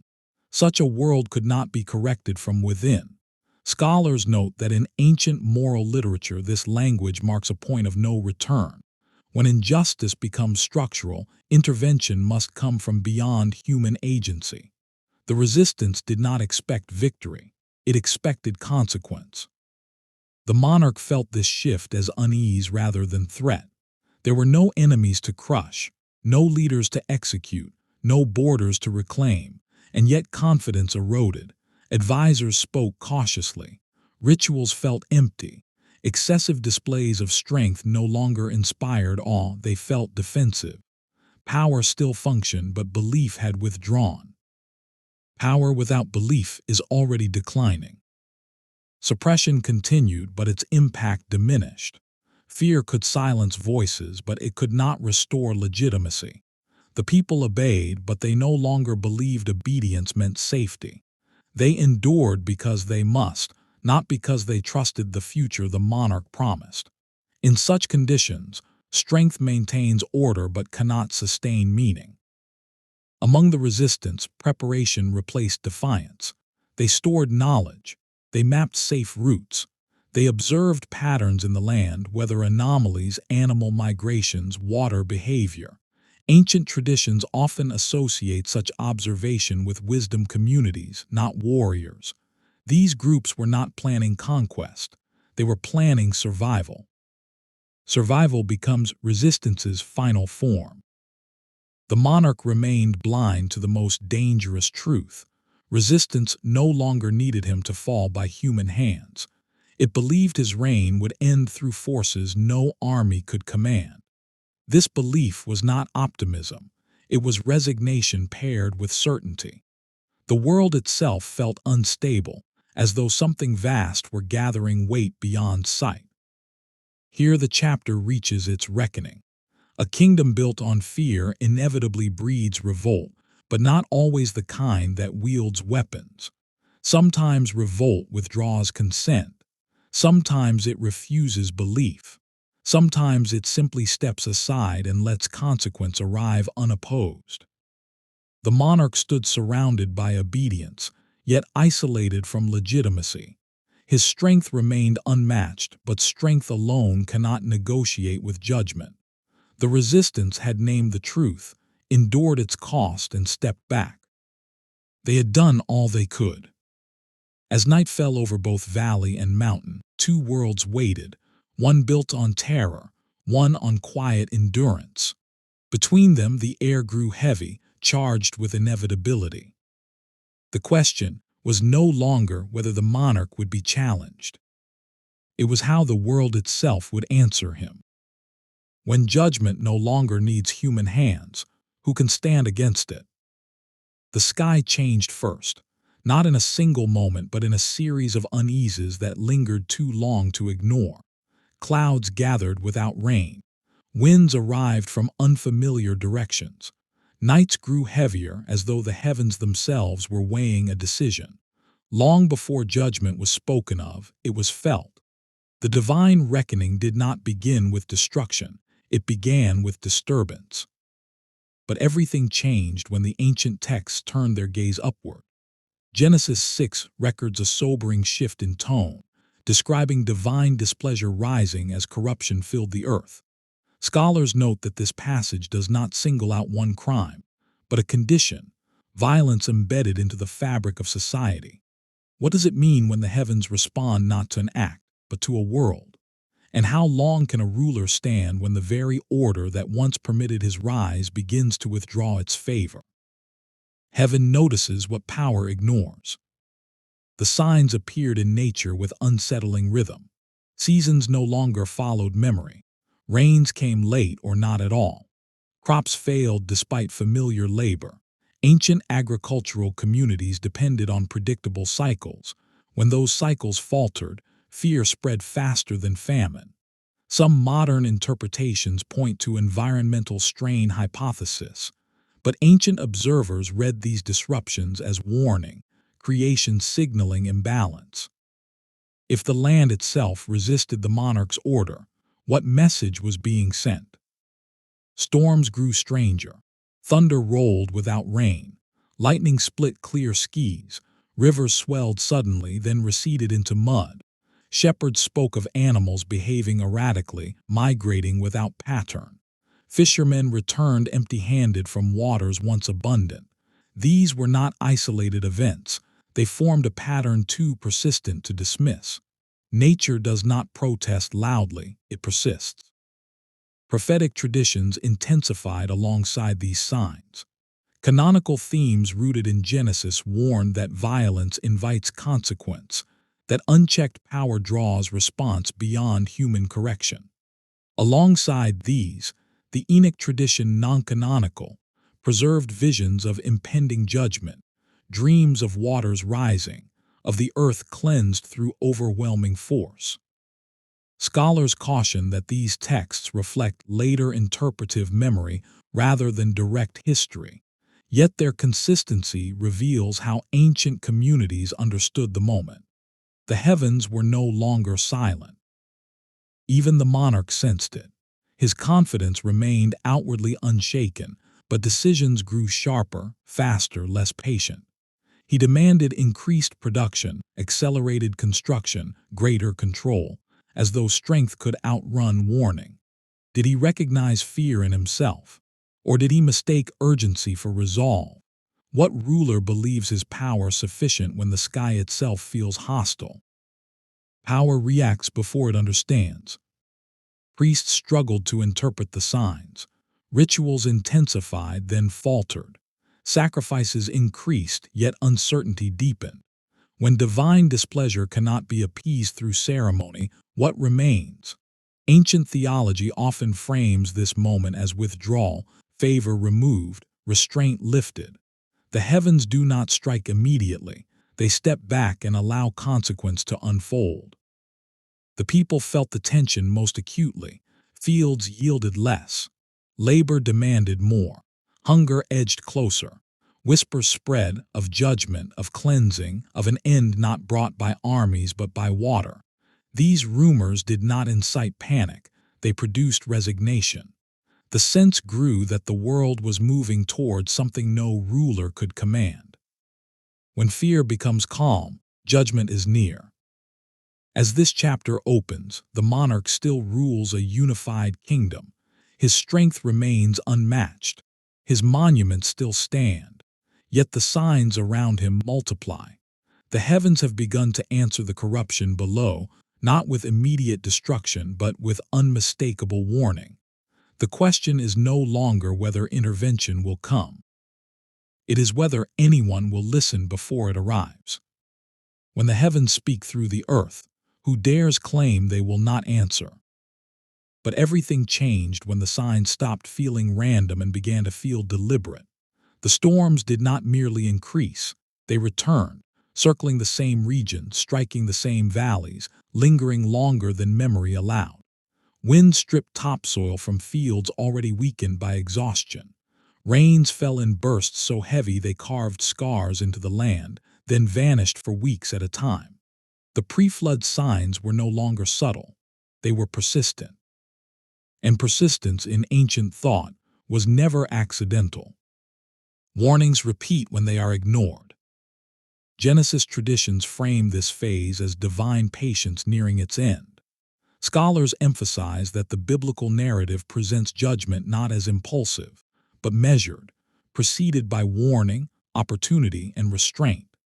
The heavens did not answer corruption with immediate destruction. They allowed the world to reveal its own instability. What does it mean when restraint itself becomes a message? And how long can power deny a warning written across sky and soil? Prophetic voices grew bolder. No longer content with quiet moral critique, they spoke openly of reckoning. Drawing on imagery later preserved in the Enoch tradition non-canonical, they described visions of waters rising not as chaos but as cleansing, an act meant to reset a world bent beyond correction. These were not calls to panic, they were calls to attention, and attention was precisely what the monarch refused to grant. Power hears warnings as challenges. The monarch interpreted the signs differently. To him, instability demanded tighter control. Labor quotas increased to compensate for failing harvests. Water systems were redirected aggressively, disrupting natural flows. Forests were cleared to expand construction and fuel production. Each intervention deepened imbalance. The more he asserted dominance, the more the land resisted. Was this miscalculation or defiance? Natural cycles unraveled further. Crops ripened unevenly. Livestock sickened without clear cause. Insect swarms appeared in unfamiliar seasons. Ancient observers interpreted these disruptions as disorder at the boundary between heaven and earth. Modern frameworks might cite cascading ecological stress hypothesis, yet the ancient conclusion remains coherent. The world was signaling refusal. Creation resists domination differently than people do. The people watched these developments with growing clarity. Fear gave way to expectation. The resistance communities in the mountains interpreted the signs not as catastrophe, but as confirmation. Their prophets spoke less frequently now, as though their work was nearly complete. Judgment no longer required explanation, it required preparation. In the lowlands, obedience continued, but hope thinned. The kingdom still functioned, but it felt brittle, like stone under too much heat. The monarch's displays of strength grew louder, more theatrical, as if volume could drown out warning. Yet every new monument cast a longer shadow, and those shadows no longer inspired awe. Excess is often a response to fear. Ritual life faltered. Priests disagreed on interpretation. Some called for greater sacrifice. Others withdrew, convinced no offering could restore balance. The ancient worldview held that when divine favor withdrew, ritual lost efficacy. What does a kingdom do when its spiritual tools no longer work? What does a ruler rely on when even the heavens refuse cooperation? Storms gathered again, larger, slower, heavier. Rivers swelled beyond predictable limits, not yet flooding but testing their boundaries. People began to move possessions to higher ground instinctively, without instruction. This was not organized evacuation, it was intuition. The body senses what the mind resists. The body believes before the mind does. As this part closes, the heavens have made their position unmistakable. Warning has given way to imminence. The monarch still believes strength can prevail. The people no longer do. The land itself feels poised, like a bow drawn too far back to be safely released. The question now is not whether judgment is deserved. It is whether anything remains that can delay it. When warning becomes inevitability, what choice is left but surrender or denial? The air grew thick, as if the world itself were holding its breath. Dawn arrived muted, light filtered through layers of cloud that refused to break. The land felt suspended between moments, no longer stable, not yet undone. This was the final pause before action, the stillness that precedes consequence. The pre-flood reckoning had moved beyond warning. It had become decision. But everything changed when even the monarch could no longer dismiss what surrounded him. The signs were too numerous, too aligned, too persistent to ignore. Rivers pressed against their banks day after day. Springs emerged where none had flowed before. The ground softened beneath structures designed to endure forever. The heavens were no longer whispering, they were rearranging the world. And what ruler can command obedience from water and sky? Nature does not negotiate with power. Genesis 6 frames this moment with chilling restraint. Divine displeasure reaches completion not in rage, but in resolve. Scholars emphasize that the text presents judgment as an act of containment, violence confined by removal, corruption answered by cleansing. The narrative does not celebrate destruction, it mourns necessity. What does it say about a world when intervention becomes the only remaining option?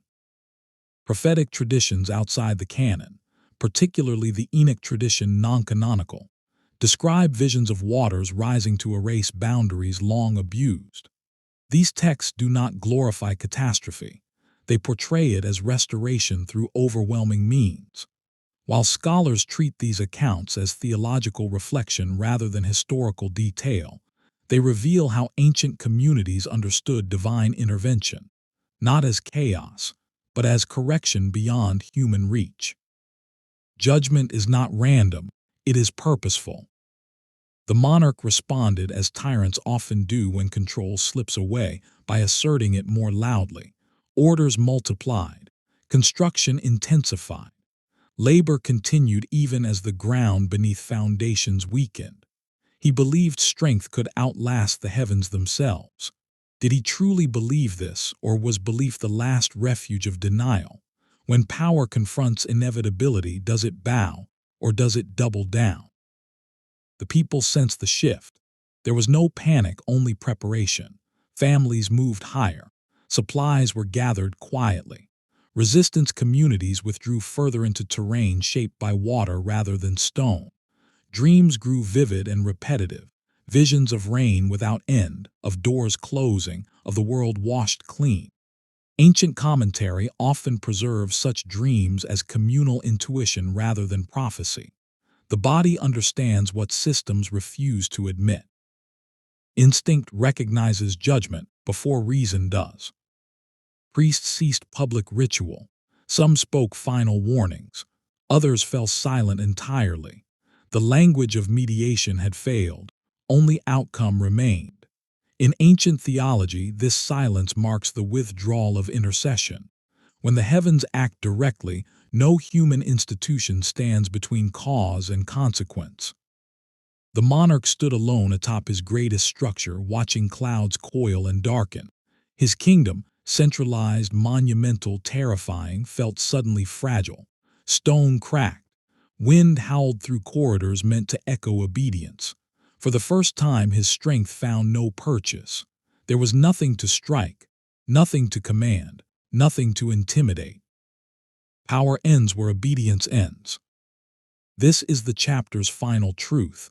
Divine judgment does not argue with tyranny. It does not negotiate. It does not mirror violence with violence. It simply removes what cannot be healed. The monarch's reign, built on domination, had exhausted every path to correction. The heavens responded not to defiance, but to necessity. As the skies darkened fully, the world felt smaller, quieter, exposed. The The signs had done their work. Warnings had been given. Preparation had begun. What remained was action.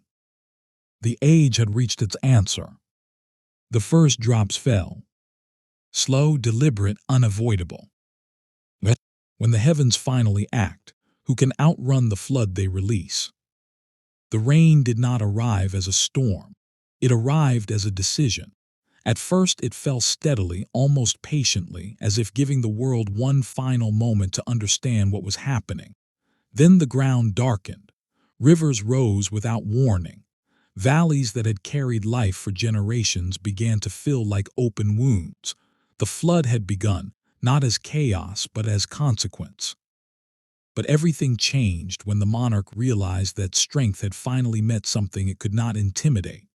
Messengers ran through the capital shouting reports that no one wanted to hear.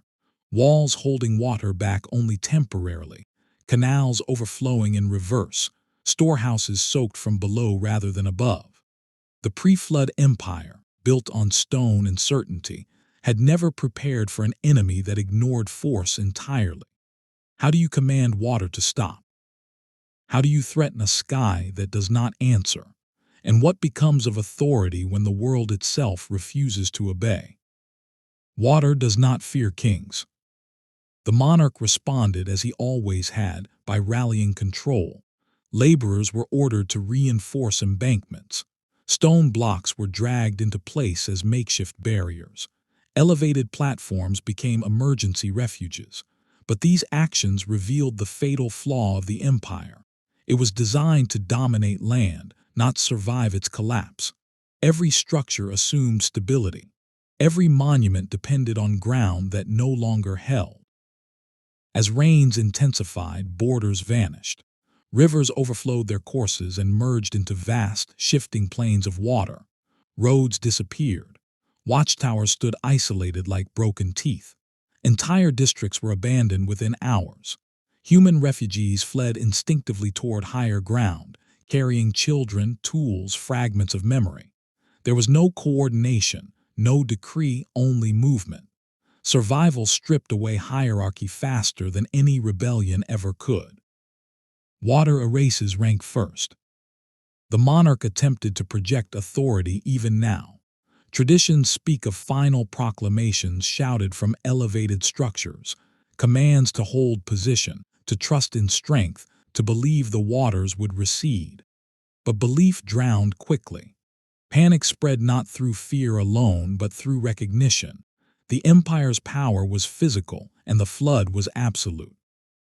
Archaeological flood layers across parts of the ancient Near East reveal thick deposits of silt and debris interrupting earlier occupation levels. Scholars debate the scope and dating of these layers, but their presence tells a consistent story: sudden inundation, rapid abandonment, structural collapse. Walls built for permanence fractured as water undermined their foundations. Platforms attributed to giant builders sank unevenly into saturated ground archaeological flood layers. What does it mean when the largest works fail first? The tallest structures fall hardest. The people saw it clearly. This was not defeat by an enemy. It was removal. A force indifferent to power was unmaking a world arranged around domination. Families separated in rushing currents. Livestock vanished. Familiar landmarks disappeared beneath roiling water. Those who reached high ground looked back and saw cities dissolving into indistinct shapes, as if the land itself were forgetting them. The monarch's strength, so effective against men, against stone, against fear, had no language here. He could not strike the rain. He could not frighten the flood. His empire, centralized and immovable, had become brittle. What once appeared unbreakable now revealed itself as rigid, and rigidity shatters under pressure. Power fails when it cannot bend. As this part closes, the flood continues to rise.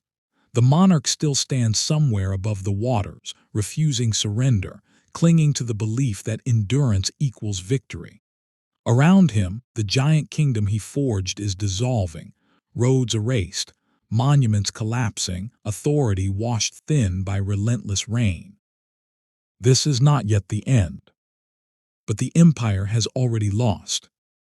When the waters keep rising, where can a giant king possibly stand? But everything changed when the waters stopped behaving like weather and began behaving like force. Rain no longer fell, it descended.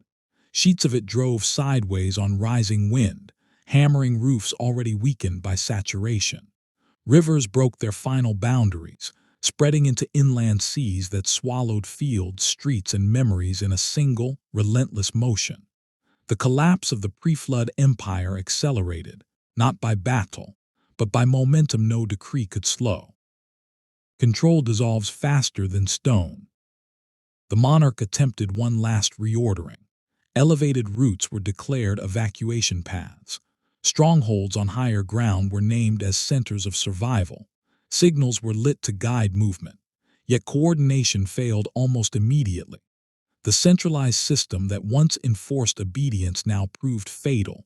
Decisions bottlenecked, messengers drowned, commands arrived too late. An empire designed for command could not adapt to chaos. How does a ruler issue orders when roads vanish beneath water? How does authority travel when sound itself is swallowed by storm? Human refugees surged upward and outward. Families fled toward ridges and natural rises, abandoning tools and treasures alike. The social hierarchies that once defined life dissolved in the rush. Elders carried children, warriors carried the wounded, priests carried nothing but words they no longer spoke aloud. Survival stripped identity to its core. In floods, titles drowned first. The monarch's monuments failed in sequence. Terraces undermined from below collapsed inward.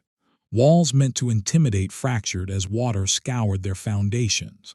Platforms attributed to giant builders, engineered for permanence, tilted and split as saturated soil liquefied beneath them. Archaeological flood layers. Scholars note that flood deposits often reveal sudden abandonment and structural failure. Here, the pattern was unmistakable.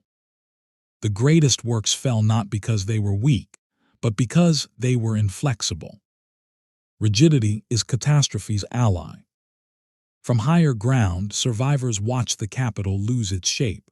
What had been geometry and order blurred into a shifting surface of debris. Fires hissed out. Courtyards vanished.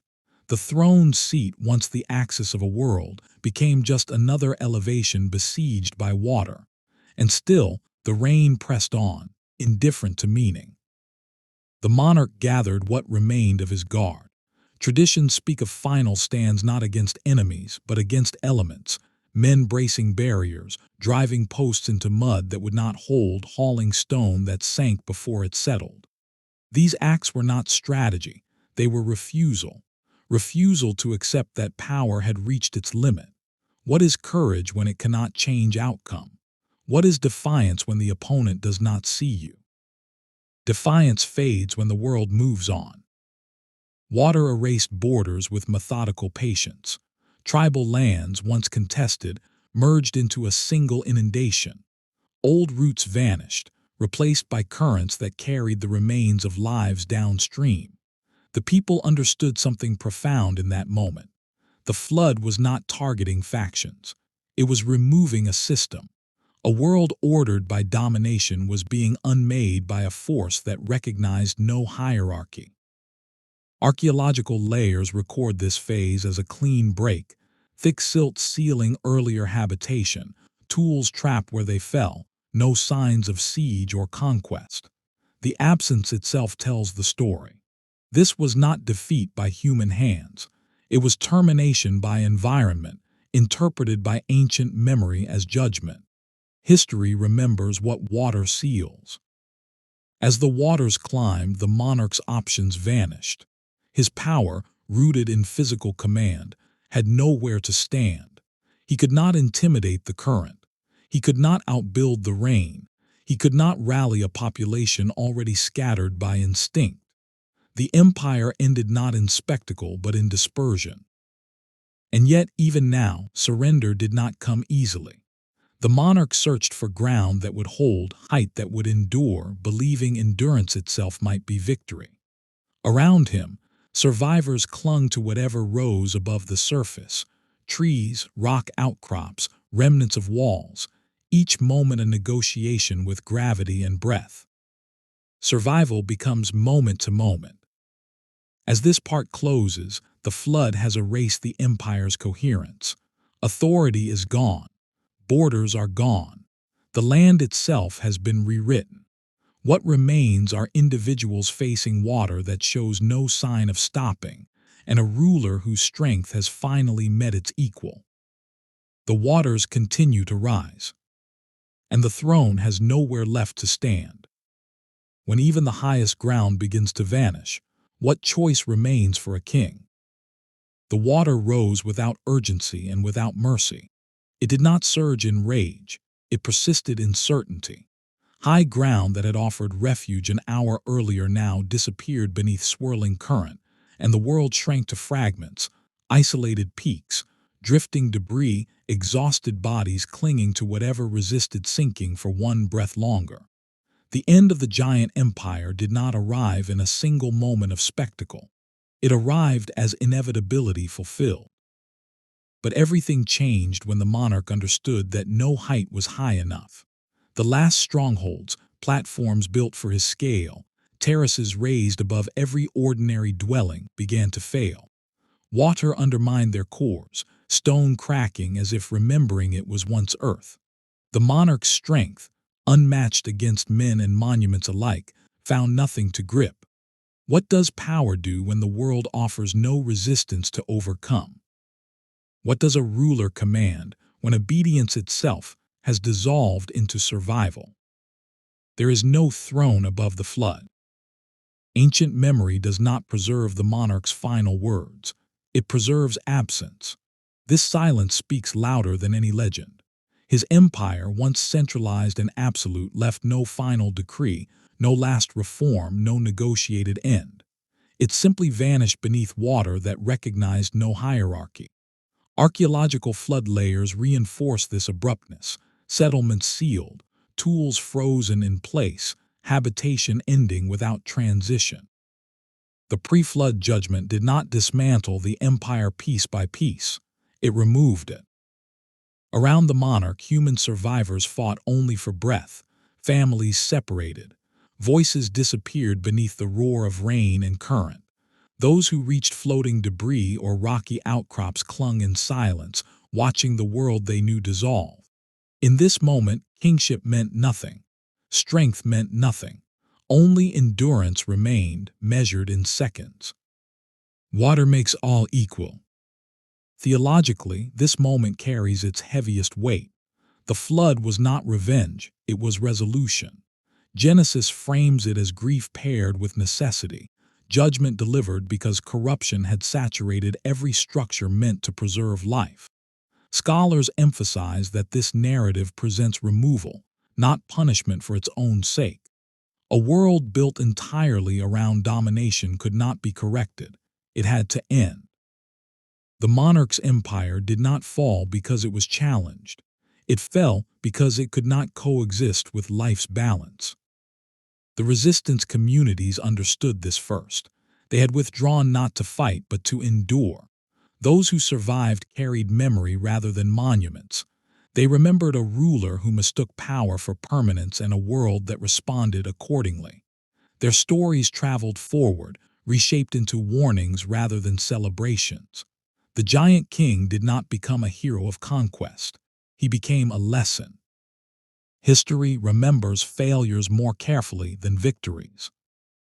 As waters finally covered the last visible structures, the empire's shape disappeared completely. No borders remained, no capital, no hierarchy. The flood erased not only buildings but the logic that built them. What remained was silence broken only by rain and the movement of survivors toward an unknown future. This is the chapter's final truth. The monarch's reign ended not with rebellion, not with assassination, not with defeat in battle, but with erasure. His power, rooted in physical dominance, had no defense against a force that operated beyond strength. The flood did what no army could. It ended the system entirely. And yet memory survived. Human voices carried the story forward, not of a king who ruled, but of a warning written in water. Across generations, the tale endured. When power rises without restraint, when ambition consumes morality, when rulers cross boundaries meant to preserve life, the world itself answers. The rain continued, the waters spread, and the age closed. When the world resets itself, what traces of the giants are left behind? The world felt quieter after the waters receded, as though creation itself were speaking more softly. Hills reemerged scarred and reshaped, valleys filled with unfamiliar sediment, and survivors moved across a land that no longer recognized their footsteps. The monarch was gone. His empire had vanished beneath the flood, and yet something of him remained, carried not in stone but in memory. The giant legacy did not drown, it endured. But everything changed when stories began to surface among the survivors. Around new fires, people spoke of figures from before the waters, beings of immense stature whose presence had once bent the world toward fear. These were not tales of admiration. They were warnings. The post-flood giants appeared in memory not as rulers to be emulated, but as reminders of what happens when power escapes restraint. Why do cultures preserve stories that frighten them? Why pass down memories of terror instead of erasing them? And what purpose does fear serve once the threat itself is gone? Memory survives what monuments cannot. Across regions, fragments aligned in unexpected ways. Different peoples, separated by distance and language, describe towering figures who once dominated landscapes, demanded tribute, and reshaped cities. Scholars note that such convergence often signals shared ancestral memory rather than coincidence. While details varied, the pattern remained. Giants represented a world before limits, a time when strength ruled unchecked. The monarch's shadow lingered not as a name, but as an archetype. Canonical texts reflect this persistence. In Numbers 13, later generations encounter the Anakim and speak of themselves as grasshoppers by comparison.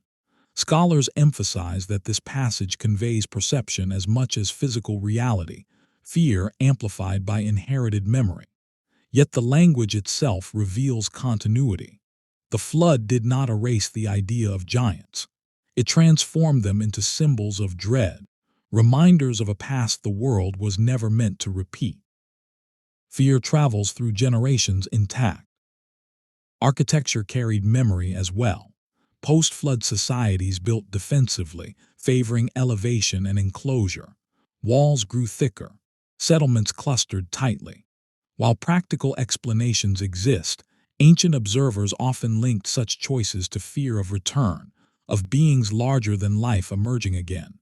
Whether literal or symbolic, the influence is clear. The memory of giant rule reshaped how humans imagined safety. Myth preserved what history could not. Epic traditions across cultures speak of colossal figures defeated by divine intervention, floods, or cosmic order.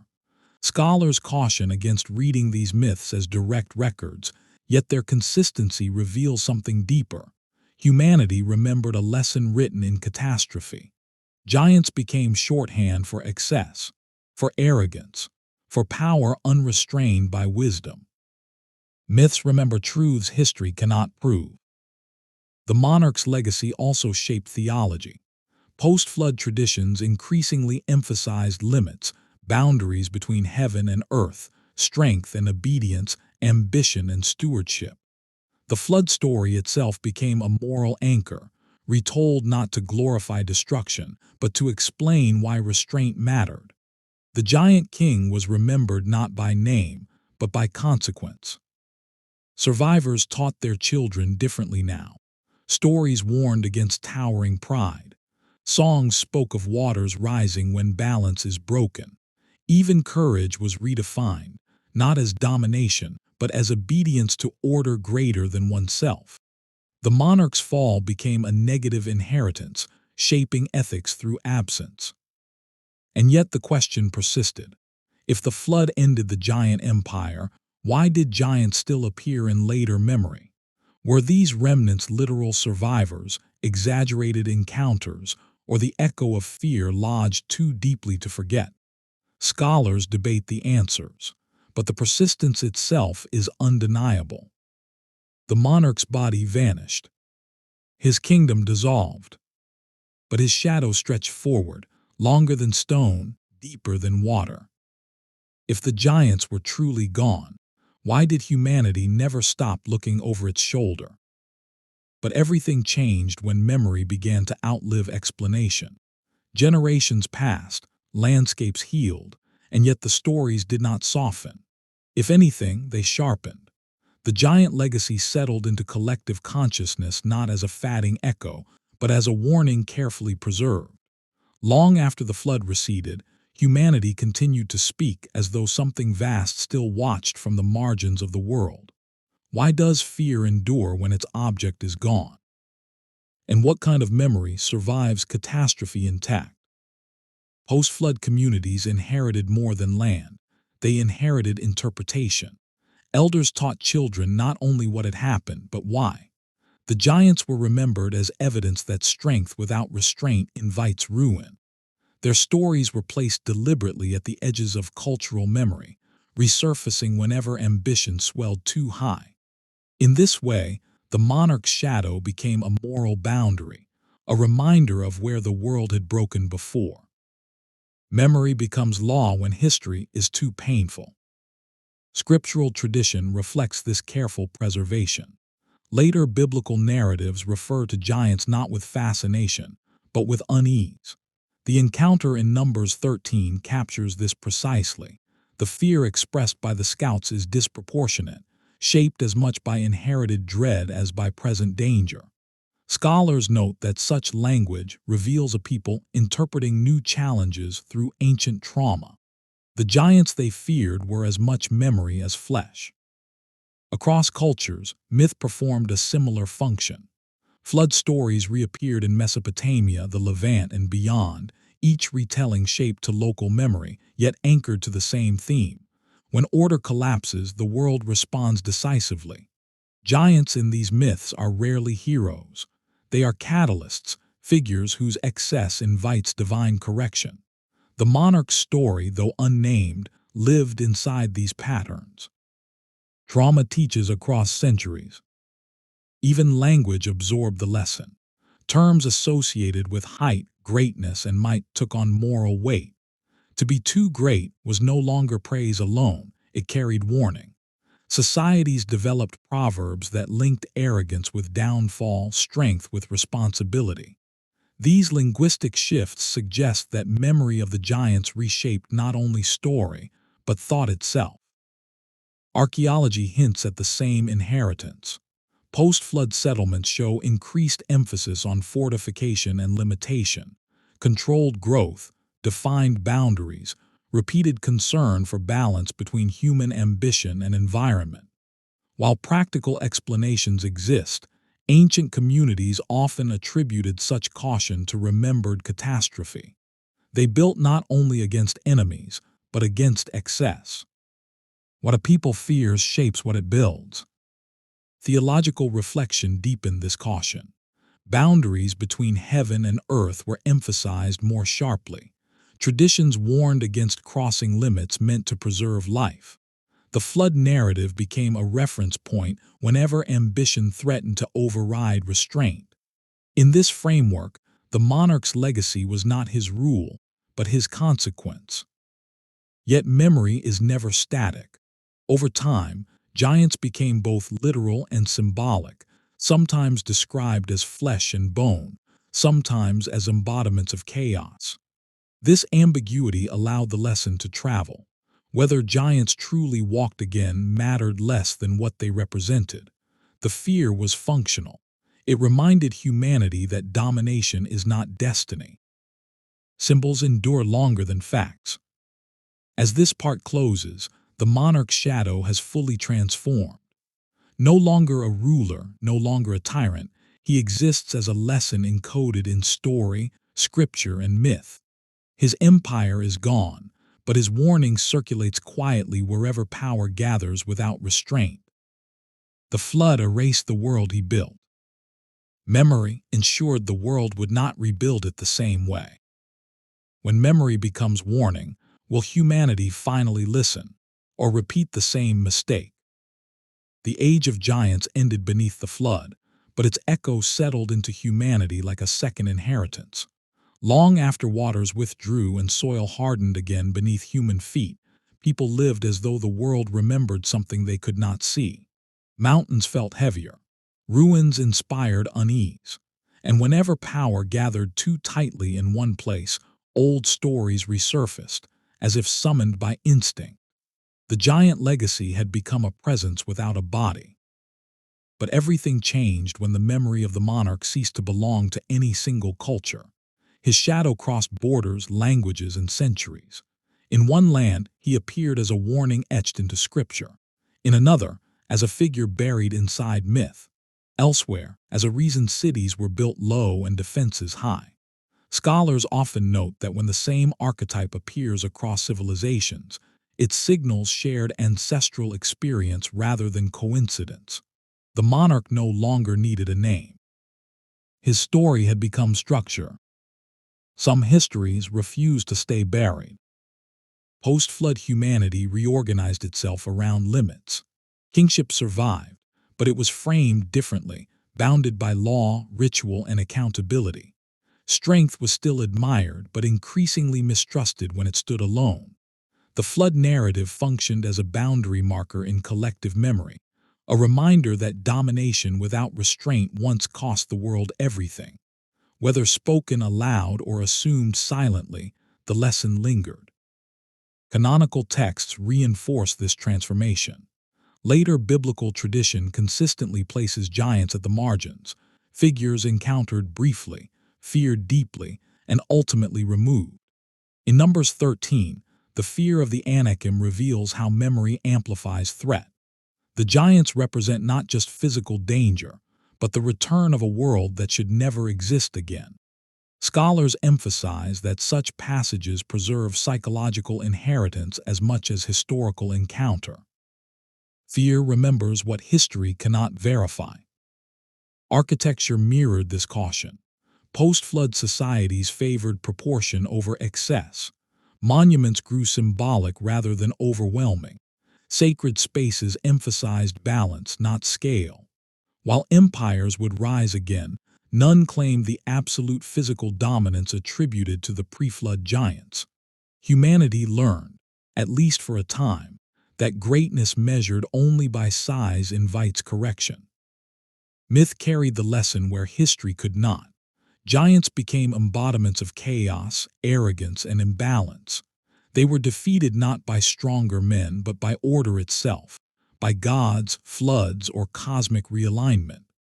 These stories taught children what rulers dared not forget. The world has limits, and those limits answer when ignored. Myths teach what power forgets.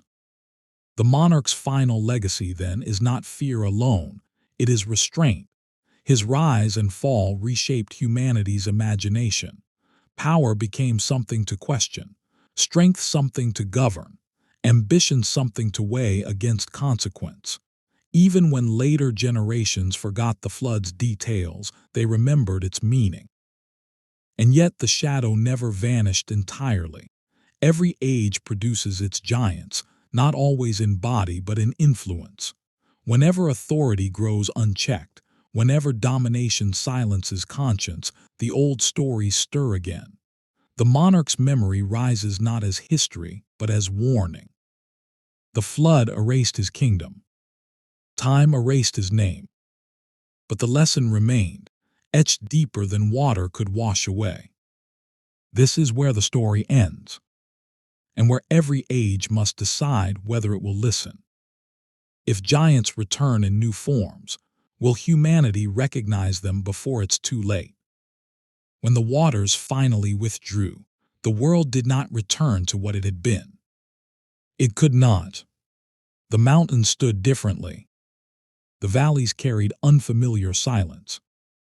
and the survivors walked across a land that felt as though it remembered something they were trying to forget. The flood did more than erase a kingdom. It erased a way of thinking. Before the waters, strength ruled without apology. Size was authority. Fear was order. The Nephilim monarch did not need belief, consent, or wisdom. His body was law. His presence was command. And for a time, the world bent around him as though this were natural, inevitable, even right. But the flood revealed a truth written deeper than stone. Power without restraint cannot be allowed to last. The monarch believed his reign would endure because it was built on dominance. He believed the world respected force.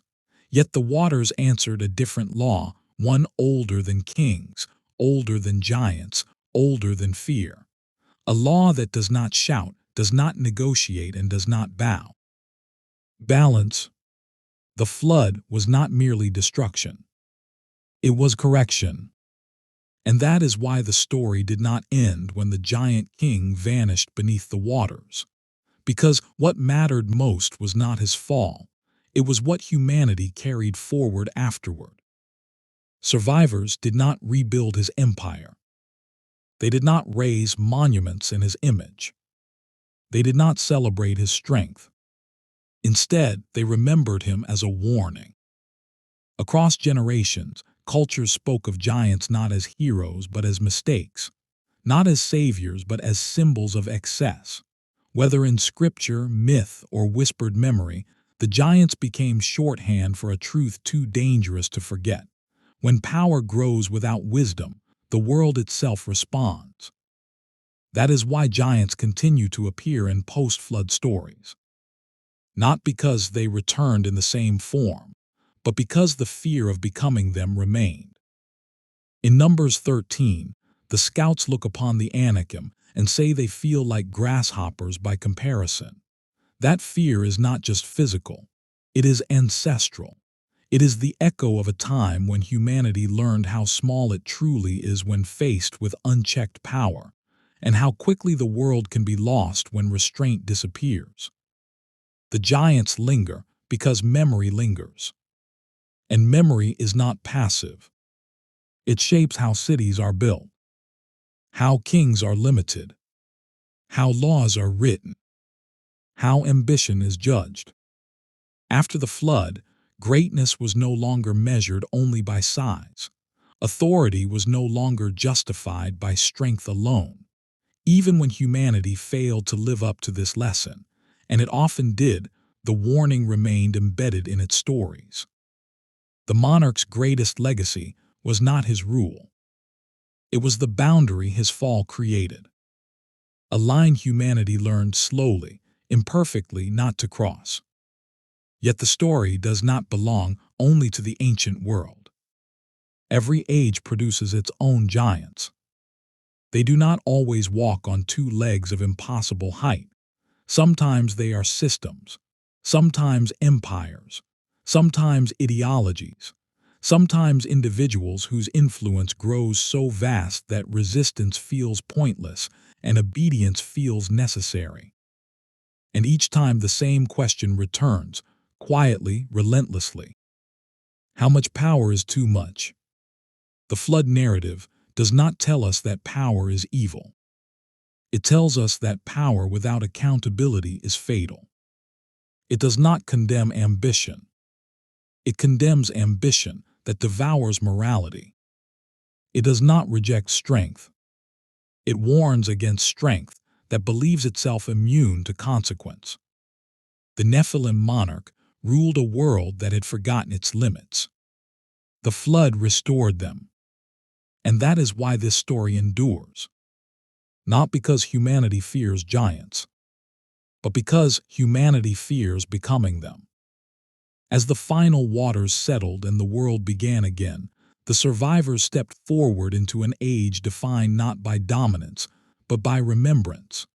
The giant king faded from history, but his shadow remained stretched across scripture, myth, architecture, and conscience. A reminder etched deeper than floodwaters.